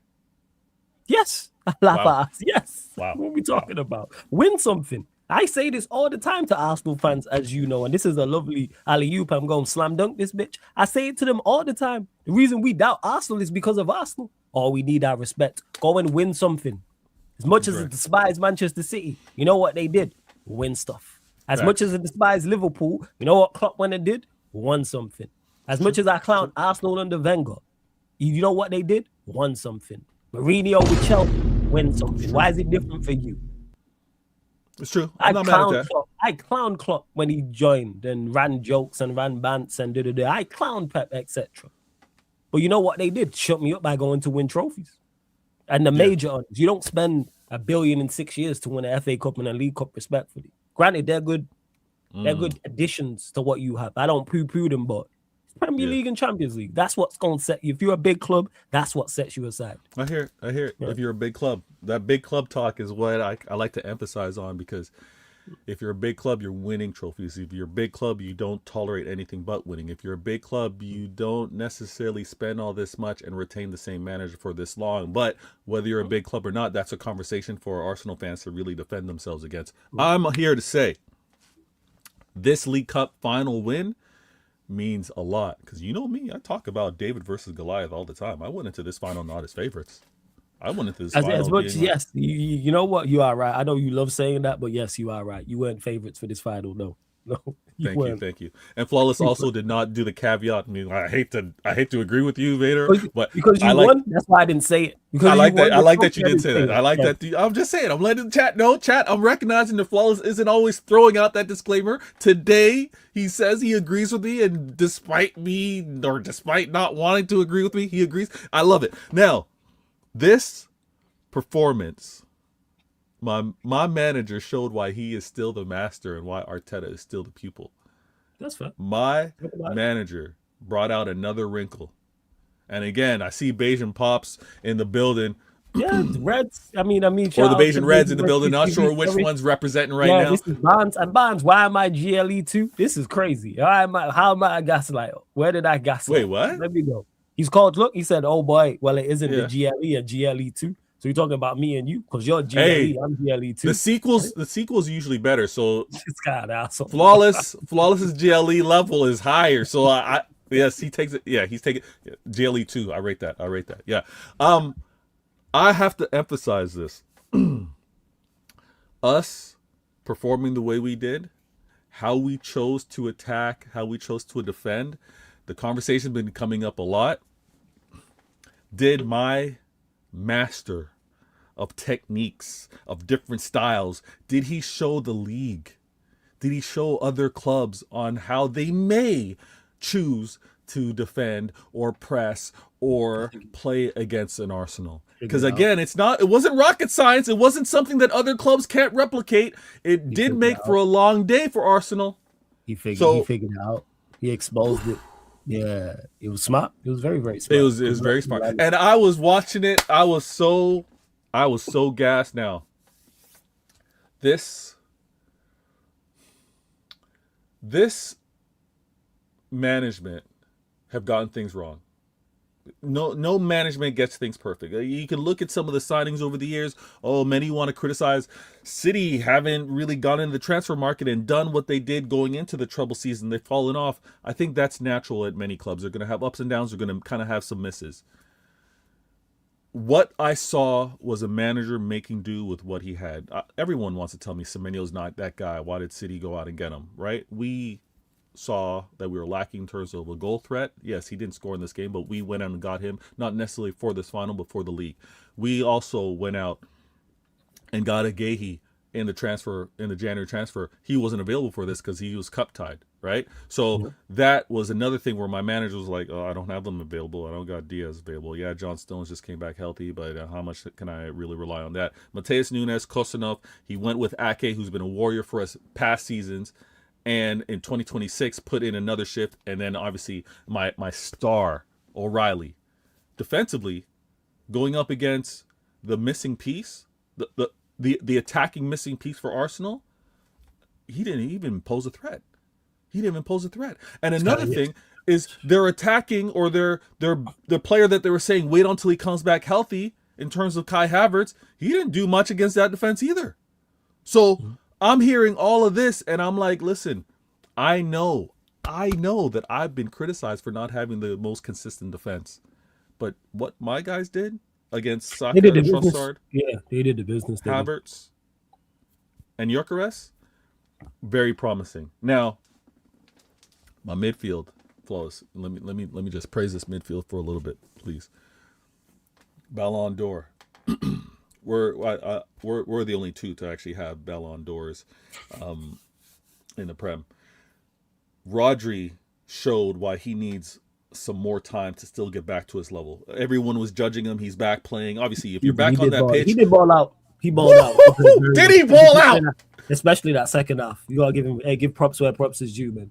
Right. And this was after him nearly playing 90 minutes versus Real Madrid, man down. So it was one of those where these players were up for it. Bernardo Silva, Listen, he's been putting in kilometers ever since he's gotten here. Him, and I've never seen him be in so in attack mode like this. When he was around that 18-yard box and he was like flirting with that left foot, he was on it. And I don't want to hear anybody. And I'm not listening. I'm going to cover up my ears. If you guys tried to tell me that Pep is the reason why football is robotic, if you guys want to tell me that Pep is the reason why everything's systematic, slap yourself. I don't even need to do it. Slap yourself. It's not Pep. It's not Pep. It's all these other clowns that don't know how to deal with what he's doing. So their defense and how they want to set up, they're so scared. They just stay in their form. This is what's happening here. Pep wants attacking football. Pep says, let's go. Let's go. Y'all know the slap contest? You kind of see it on YouTube? Yeah, I've seen Pep it. says, let's go slap for slap. Let's go. But nobody wants to do that. No one wants to go slap for slap. So instead, it's like, I'm going to defend and try to get you on the counter, or I'm going to... Arsenal fans, you lot need to make sure you win this league. Otherwise, Vader is never letting you lot rest, you know. Like, Vader is not letting you lot rest, yo. If you say you win this league, Arsenal fans, run, man. You know what I'm saying? Run, and run far, and run quick, and run away. And this is the Carabao Cup, man. He performed well. You lot better win this league. For your own sake, I'm saying. I don't care either way. I'm just letting you lot know. Go on, carry on as you were, yo. I have to talk this way because it's been a lot of disrespect. I was reminded I hadn't beaten Arsenal in 5-6 games. I got to hear all this. You had to beat him in the long. Yeah, it was in the longest actually before this. I got to hear how they got the best this, the best that. Listen, no, you're getting the energy back. I'm sorry. I'm sorry. The league, the season's not even over yet. We still got so much to play for. So what I have to emphasize here is this style of play that we're seeing from opposing teams, it's not Pep's fault. It's not Pep's fault why he wants to play attacking football. And you choose to defend, and I can't go toe to toe. I can't play that. So you know what? I'm gonna. To be honest, I look at their 11. I go. They got the talent over there. It's just a choice on how you want to play them. Because again, many would want to look at the talent over at Manchester City. I get told all the time, Doku ain't that, Semenyo ain't that. You know what's crazy? They one thing you do have that you're technically better than them in regards to. If someone pressed you lot the way that you did to them, you have the players they don't have a midfielder who can get on the half turn and play the ball out. That's why they can apparently Zubimendi's supposed to be that guy. Apparently, we've seen what happened. Apparently, Declan Rice is supposed to be that guy. Apparently, 100 M's and can't play out on the midfielder can't play on the half turn. But hey, we move, man. You know what I've been hearing that was so disrespectful, and I actually in my head as I was hearing it, this is what I was hearing.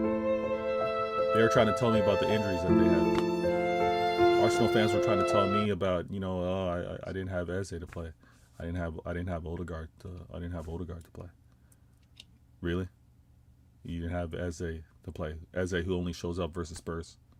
You didn't have Odegaard who hasn't been showing up for a long time. Okay, you know what? If if Saka was the guy that you guys keep claiming he is, because you were always putting him in a conversation with Foden, then put Saka in the 10. I've seen my man Foden do that.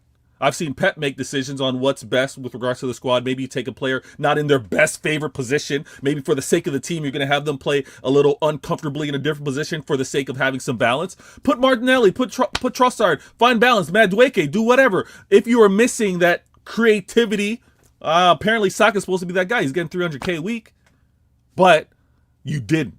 I don't want to hear no. I don't want to hear. Listen, I don't. The sad music stops. It stops. Y'all have the depth. And when it also came to what you guys, and again, I have to, let me tell you this, Wallace. Go on. This show on why it's happening now and what we're able to do, in large part, is because, we're part of A-listers. A-listers didn't work out this week. You had commitments. Again, the Arsenal rep. Hey, I wish him health. Wish him gets back. He's dealing with a little bit of a cold. Virus. Dial someone asked earlier about Dial. Don't worry, he'll be back. Dial Dial will be back. But he's good though. He's good. This is just the tip of the iceberg of what I have to say. I ain't saying all that I have to say with regards to Dial, because I'll tell you flat out. Dial's takes. Dial's takes are terrible. Dial's takes are terrible because he argues with what he hears from others and not necessarily me. So what's going to happen the next time I see him is I'm bringing up all the points just of what he's brought up. All right. And it's going to be one of those shows. Trust me on this one. But when I come back and I want to talk about this Arsenal win, again, League Cup, throw that aside. League Cup doesn't really matter. Gotta get your thoughts on this in particular because it's caused uproar, it caused conversation. Like I said, I enjoyed it from a football fan perspective. I thought he played very, very well in the game. Yeah. Turkey's kick-ups. Thoughts on that? All right. Listen, like I said earlier, don't blame this state of football on Pep. Pep promotes. Pep encourages expressiveness. All right? Pep wants you to express yourself on the ball. I've seen him, but he also says, hey, there's a time to do it. There's a way to do it. And I would tell you this, him shaking his head on the sideline was for show. Because he wants his players to be like this. You don't think he was really upset about it? No. He was not upset. Because this is what Shirky is. This is what Shirky is in terms of him being able to have those creative passes. We saw it. Him and the way he kind of released. We all remember that pass he gave to Foden. You can't snub that. You can't snub it out. Pep did that for show because it was still 25 minutes left in the game. There was still plenty of time left. There was still plenty of time. So Pep kind of did that for show. He's like, listen, I'm not going to show that I'm encouraging this. If you look really closely, you can kind of see a smirk in the corner of his mouth. But what Shirky did, go back and watch it. I know it might be hard for you Arsenal fans to go back and watch this, but Ben White gave Shirky 10 seconds on the ball. Ben White wasn't anywhere near him. Shirky's looking up and he's like, oh, I got time with this. 10 seconds before Ben White even gets within proximity to challenge him. Dude kick us all the time. And I love it because it gets underneath everyone's skin. It gets underneath. Hey, it showed that Ben White wasn't on it because there's no way an attacking player in the final third should have that much time on the ball. Agreed. And one thing I will stress this: players obviously need to police themselves. If this was the era that again, this is a mild.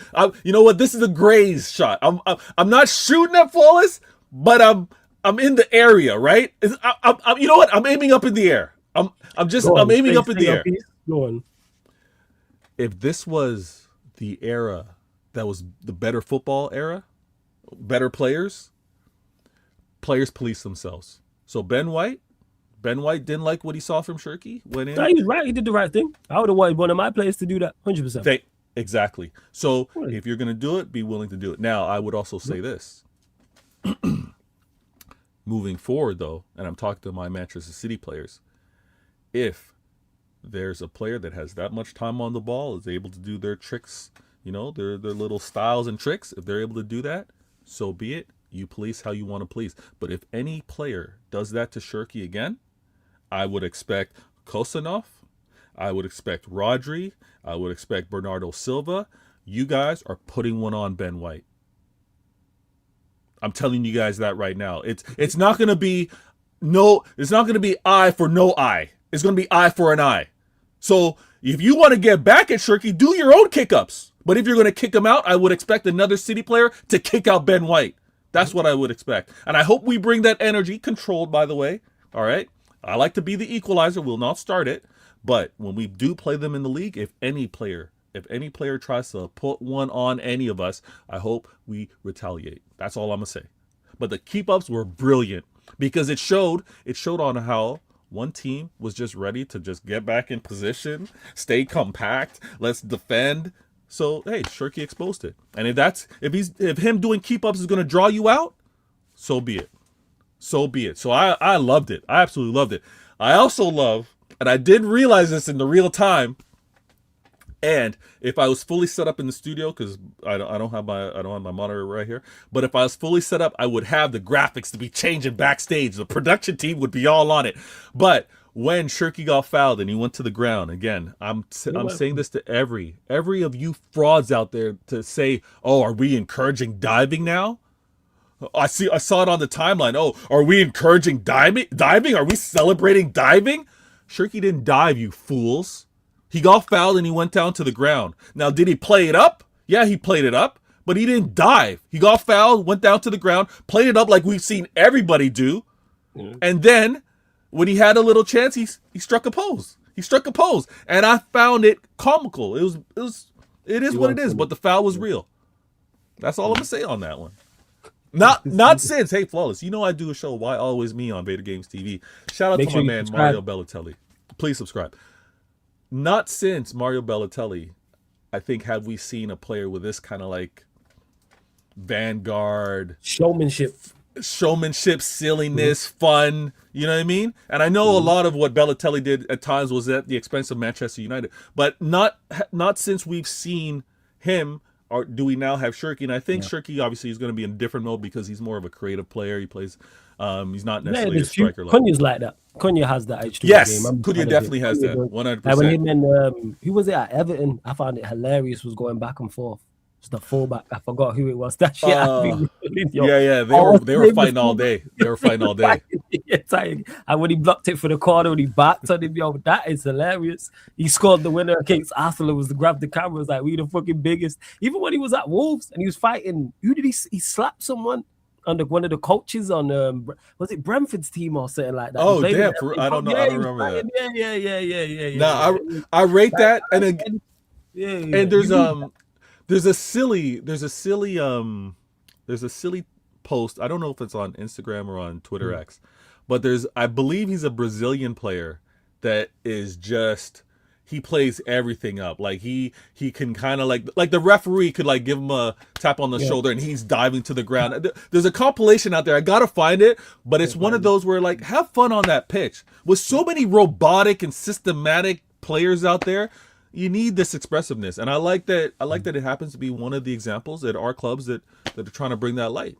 It's too much dead football. You lot, make sure you subscribe to Vader's channel as well. I know there's some new people there. The raid from Northside, the raid from Saeed, and others joining as well. Vader Games TV, people. The link is literally in the title. Click the link, opens up a new tab. Subscribe to Vader's channel. I just dropped it. The links in, like I said, it's in the title. I just dropped it in the comment section as well. Run up the likes on here. How many likes we're at? We're at 65. Yo, girls up to 80 likes, people. Girls up to 80 likes. And we should have some new subscribers. No, 3 more subscribers as well, people.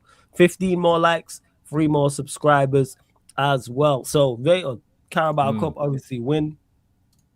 How much do you think it impacts title race? Do you think it's shook up Arsenal, or you think it's a light jab, or you think you've hit them with a haymaker with this one and they're worried? A club accustomed to winning has no effect. Right. This club isn't accustomed to winning, so I can't answer that. How I saw them play in this final was really surprising. Like I didn't see the fight. I didn't see the fight, and this is from player to manager, right? Mm-hmm. We talked about it earlier in terms of how City set up defensively, or the press, or how we were trying to trap them and stuff.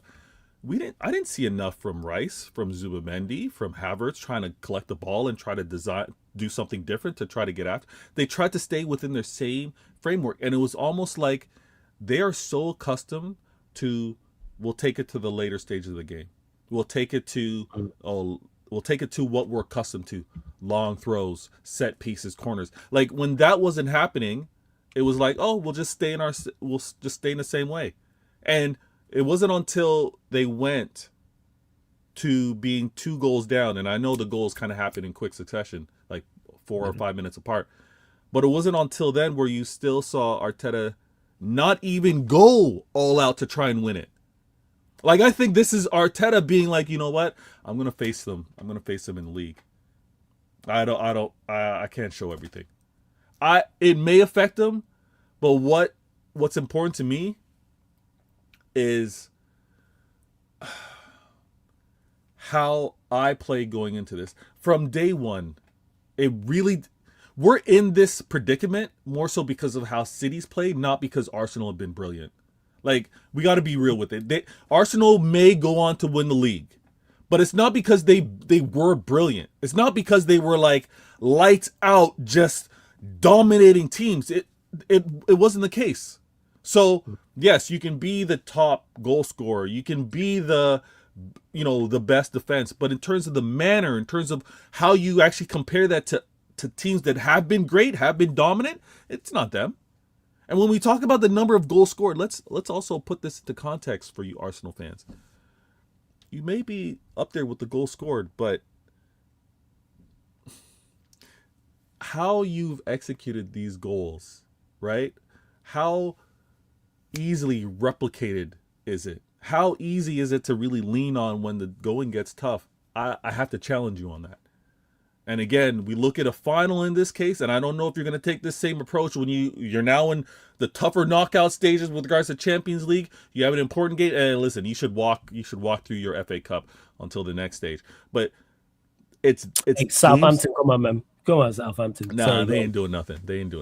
But when it comes, Southampton got something for them. Man, nah. The only concern here, Flawless, and this is why talking with you, talking with Pops, the only thing is now the congestion of fixtures, though. So because they will have these games in succession, including, again, they got Champions League and they'll have the FA Cup. I no longer have Champions League. That might be the wrinkle where it's like, hey, they're already out. Correct me if I'm wrong. Apparently, Eze is out for a month. Yes, Eze's out for a month. Someone said it in the chat there. Eze's out for the month. Yeah, here it was. Common said it. Says Eze out for a month. Odegaard just returning from injury. Havertz in the midfield could really mess them up to seal the title. Hey, like I say, because you're right about because they play Southampton on the 4th of April, and then following that, Sporting on the Tuesday the 7th, then Bournemouth on the 11th, Sporting return leg on the 15th, then you on the 19th, and then you lot on the 19th, and then Newcastle at home on the 25th. So these are bang, bang, bang, bang games, all important games. And we know if there's any fan base that crashes out after losses, you guys are up there. But if there's any fan base that really loses their minds, second, we 1 and 2. Yeah. We 1 and 2. Listen, Arsenal hands down, meltdowns galore. And I'm not joking about this. I'm going to be talking about this in depth. Please subscribe on CIA Intelligent Agendas. Listen, YouTube, social media, Instagram, TikTok, nothing eats the algorithm, the platforms. They don't make their ad revenue as much until an Arsenal loss. Do your homework. If to feed the beast does not eat as well as any other except for after an Arsenal loss. And I happen to believe, I still got some homework to do, but I happen to believe that it's because of the inception. It's not Arsenal Fan TV's fault. It's not. But there's been a learning here. There's kind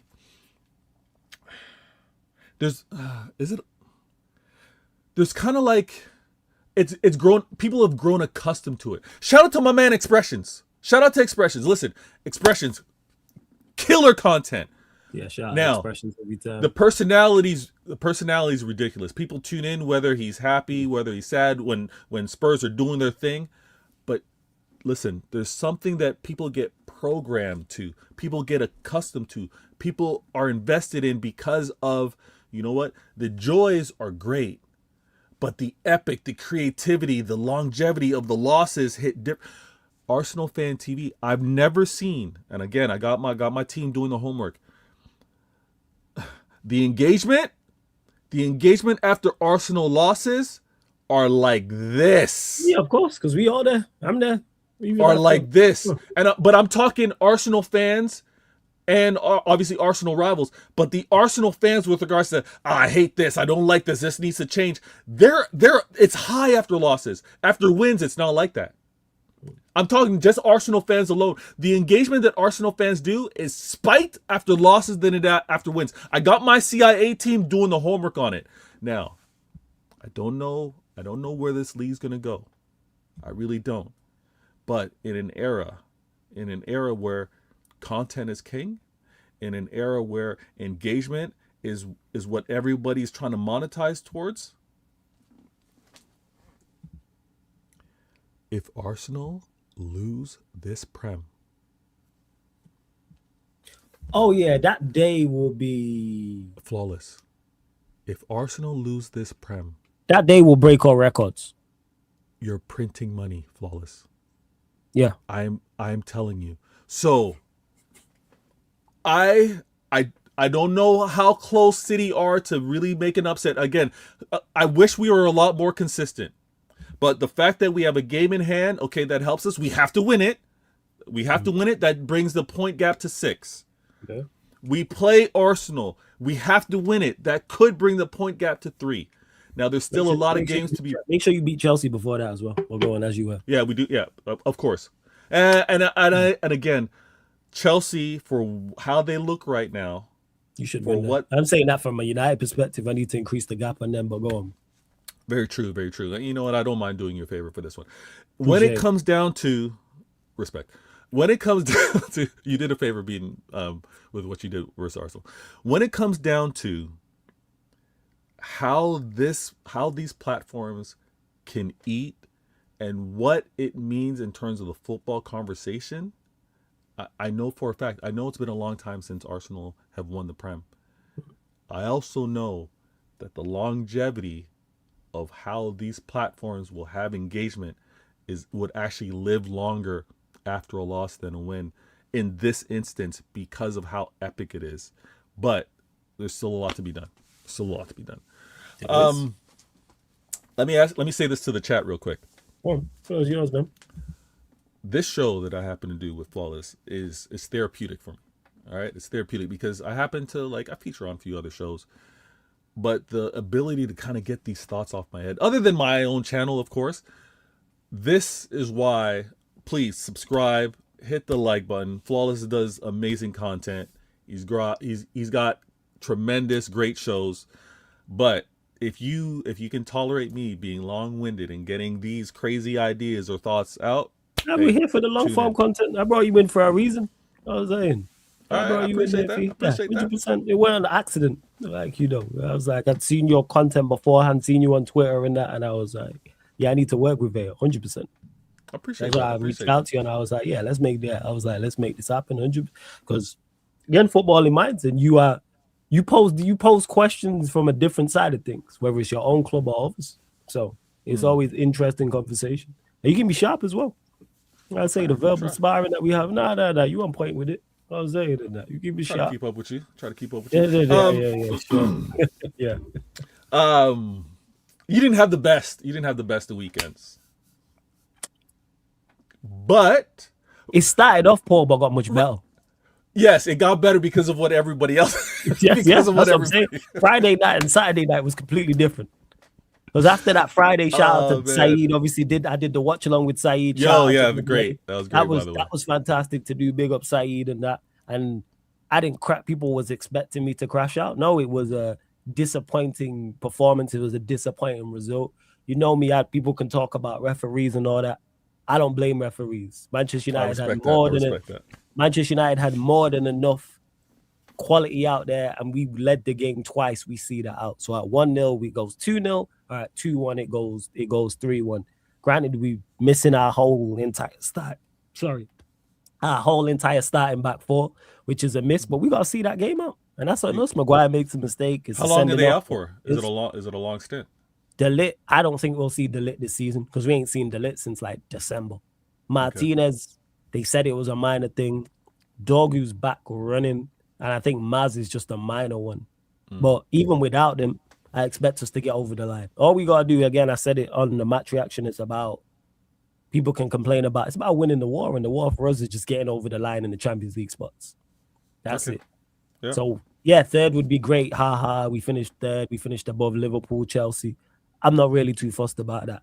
Finish in the Champions League spots and do what needs to be done. Granted, Carrick's still making his case for the manager's job, so I'm interested to see how that goes as well, and see what's what. Like with that, I know you not with it. I'm just saying he's stating his claim. That's all. I'm not saying definitely go and get him. I want to see how the season ends, because where we made the mistake last time with Ollie was giving him the job and then it went bad. I think people are being overly critical on him with it, but he's a manager he's exceeded all my expectations. He's exceeded general. If someone would have said 25th of March 2026 1:08 a.m. UK time that United would be sat in third and comfortably going to get Champions League spots, not everyone would have. I would have told you he was crazy. Nah, If you would have told me that before we joined, I would have told you he's exceeded all my expectations. Go on. For the public, I hear you saying, you know what, keep doing it, and we'll see the job maybe yours publicly. But I think behind closed doors, it's got to be you're going out and getting that next guy. You're going out and getting. Here's the problem with that. We've discussed this. The pool is weak. If there was elite managers out there, I'm with you, Veo. What? Okay, let me ask you this though. Go on. It's a World Cup summer. Yes. Do you need the manager before the World Cup is over? Yes. 100%.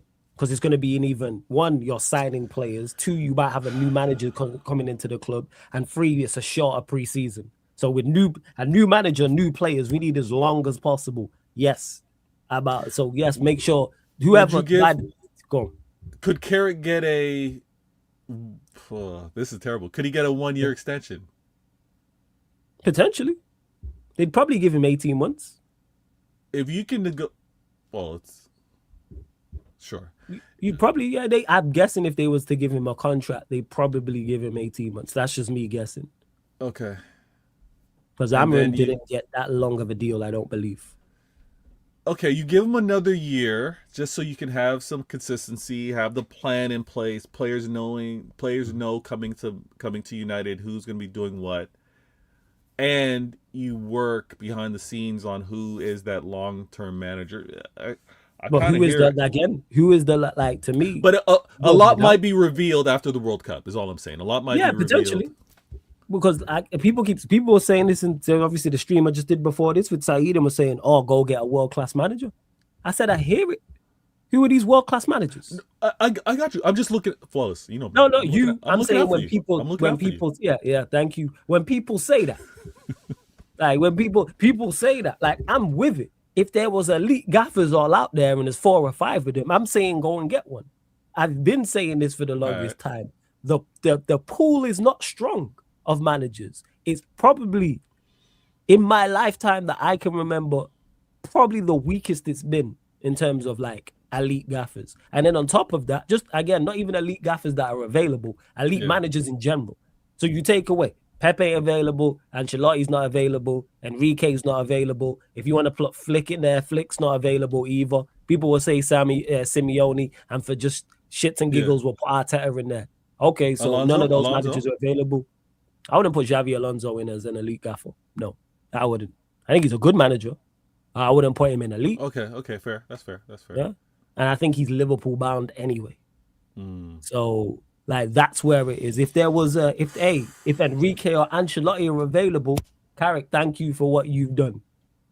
Go and get go and get one of those two. Ancelotti out here kissing on 3 women in the Brazil Carnival and is over in Rio de Janeiro doing his thing. It's like he ain't joined. Did you see that? This guy was kissing on 3 women. Do you not see? I'll pull up the picture in a second. He was at Carnival, 3 women kissing him. Mad. Yeah. It's not even there. It's real. You had Carnival this summer. Yeah, I went like Ancelotti. Imagine I would still be there now. This guy, you think I'm leaving? I had 3 women kissing on me at Carnival. I ain't leaving. I'm the what's it called me? From Wolf of Wall Street. I'm not leaving. You know what I'm saying? I'm not fucking leaving. Oh, that's crazy. I'll pull up the picture in a second. I will, but yeah, funny. If it's not an Ancelotti or an Enrique, who are they? Granted, do I think there's better managers than Carrick out there? Yes, but not significantly. I just don't want you to make that long-term commitment like you've done in the past. I don't think they will, though. I don't think they will. That's fair. I don't think they will. So you were obviously less mad because you saw how your ops did with regards to them losing or dropping points. Chelsea, because lost, it helped. Liverpool. It helped us. Yeah. We are now, I think, 6 points above Liverpool, 7 points above Chelsea. Okay. I couldn't all right. Villa took 2 points out of us. Cool. But like I said, it's about finishing in the top 5 and getting Champions League. My only concern, not necessarily for you because you stay level-headed, but some of the United fans, believe getting carried away. If Amarin was sacked sooner, that you guys would be in title contention in terms, like they think the quality, or maybe the lack of quality. Maybe they think is more so the lack of quality of City and Arsenal. Why they think United might be higher up there with regards to challenging or being in the mix for this. You see that, by the way. Oh wow! Oh, that's calm. Man. That's calm. Ancelotti living life. Oh yeah, that's calm. You know what I'm saying? That's calm. That was a picture of me at Carnival. You would have a lot more to say. Nah, because you'd be doing a lot more than that. Your hands wouldn't be that high. Your hands wouldn't be that high. Come on, Flawless. Whoa. What do you mean? I'm the ultimate gentleman. I don't know what you are talking about. Yeah, I'm just saying you're bubbling at Carnival. Your hands aren't going to be that high. That's all I'm going to say. Yeah, man. You know what I'm saying? Be like,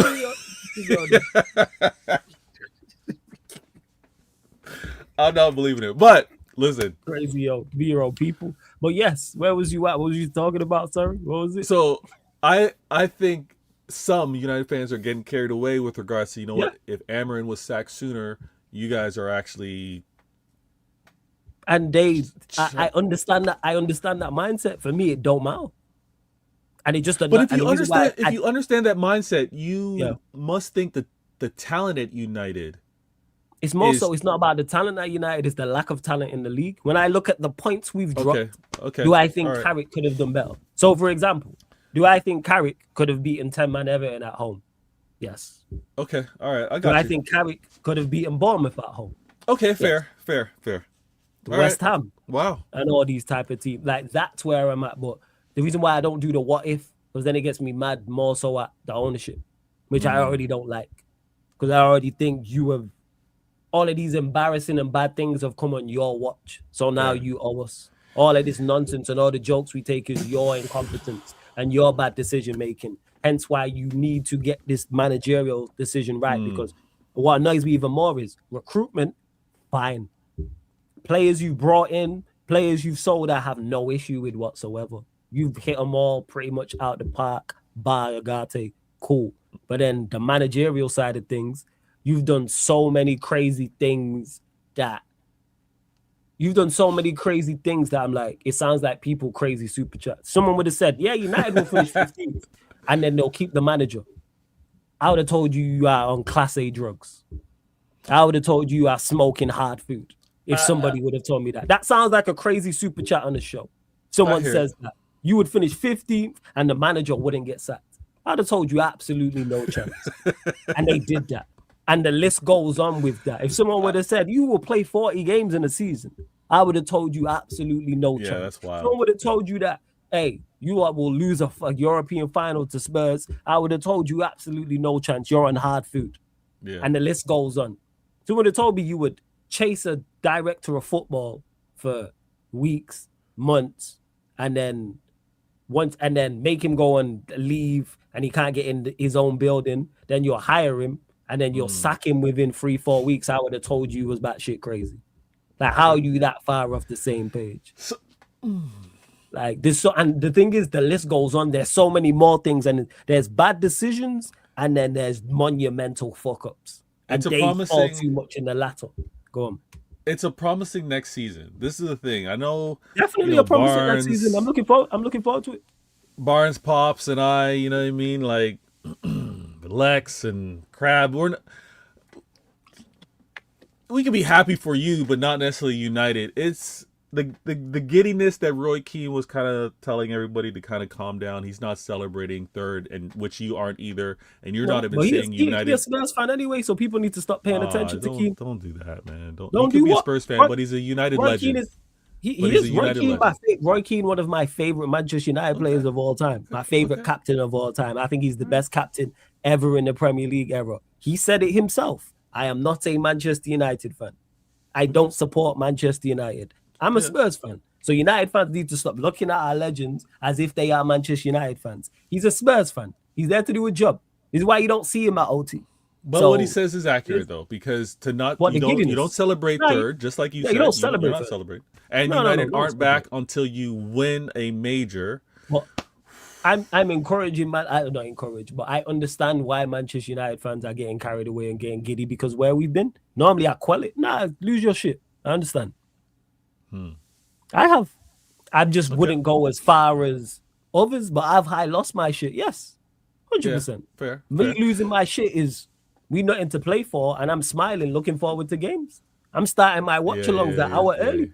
Yeah, you're smiling. That's me losing it because I've enjoyed. I was starting watch-alongs 5 minutes before the game, kickoff time, 10 minutes into the game, 15 minutes into the game. Now I'm fully invested. I'm like, all right, cool. I can sit and enjoy and watch. Oh, this guy.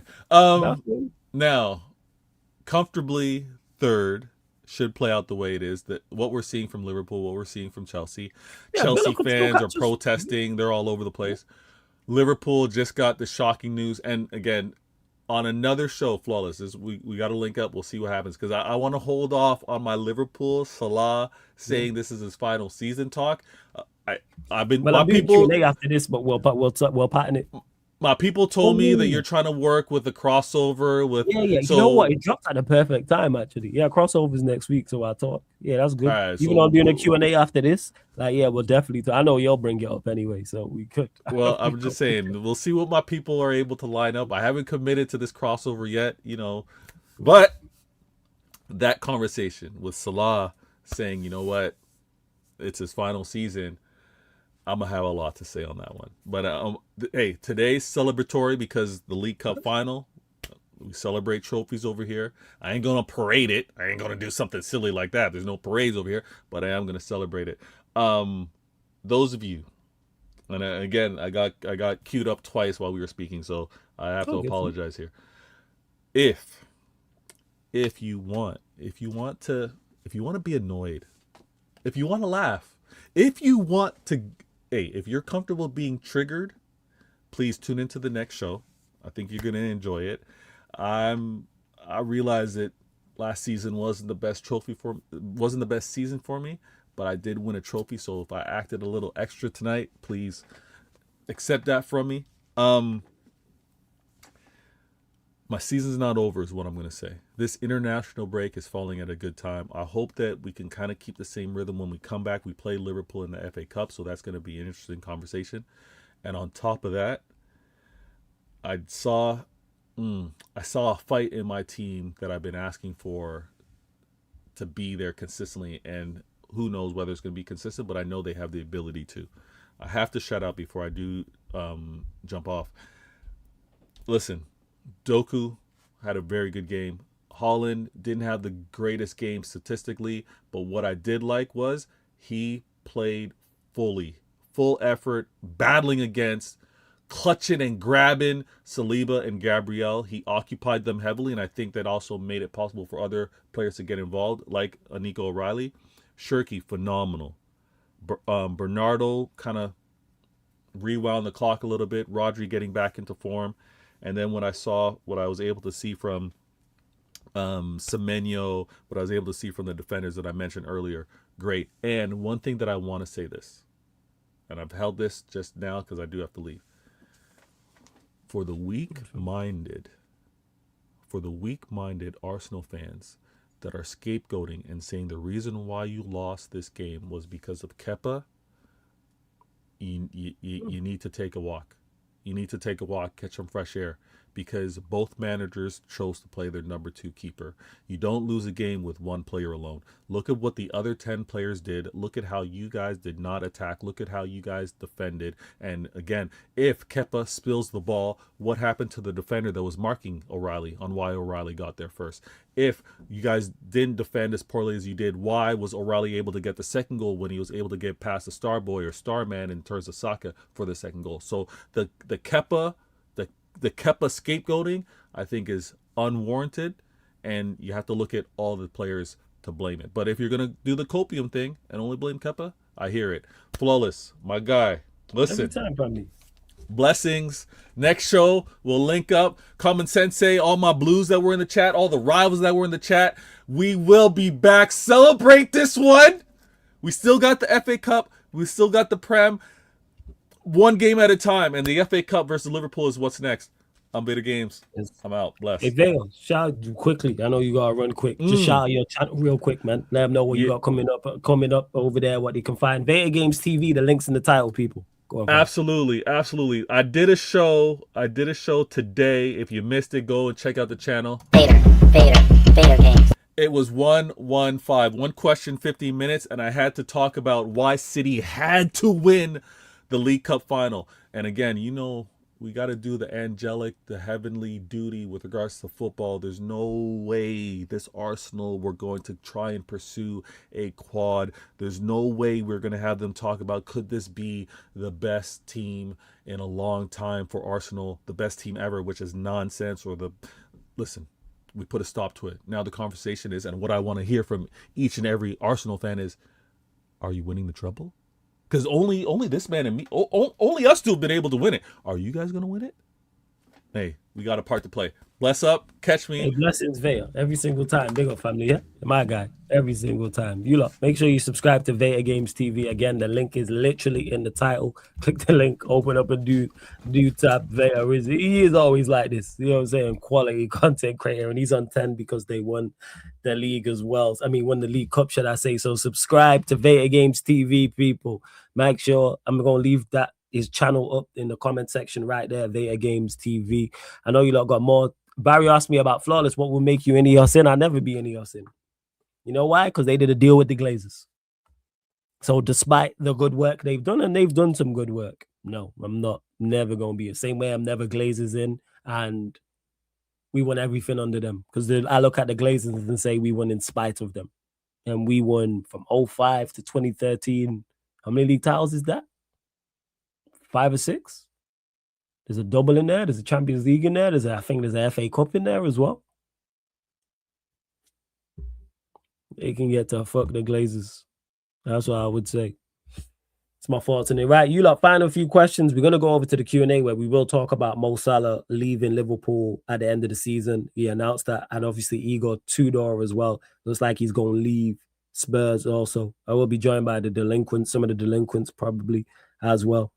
Because I wasn't going to do a Q&A, but when all that news broke, I was like, all right, cool, I'm going to run something for you lot alongside this as well. So you get the second show, and we're going to redirect straight over there. But again, run up the likes here. Again, subscribe. Again, subscribe to Veta Games TV. And don't forget, as I always state, all of these shows, people, you see all the shows you see here on the main channel, Sarcasm City TV, the main channel, Sarcasm City TV YouTube channel, are available on all audio platforms. So Spotify, iTunes, SoundCloud. If you want to listen to the show as a podcast, people, that's just audio only, more traditional podcast ways, people.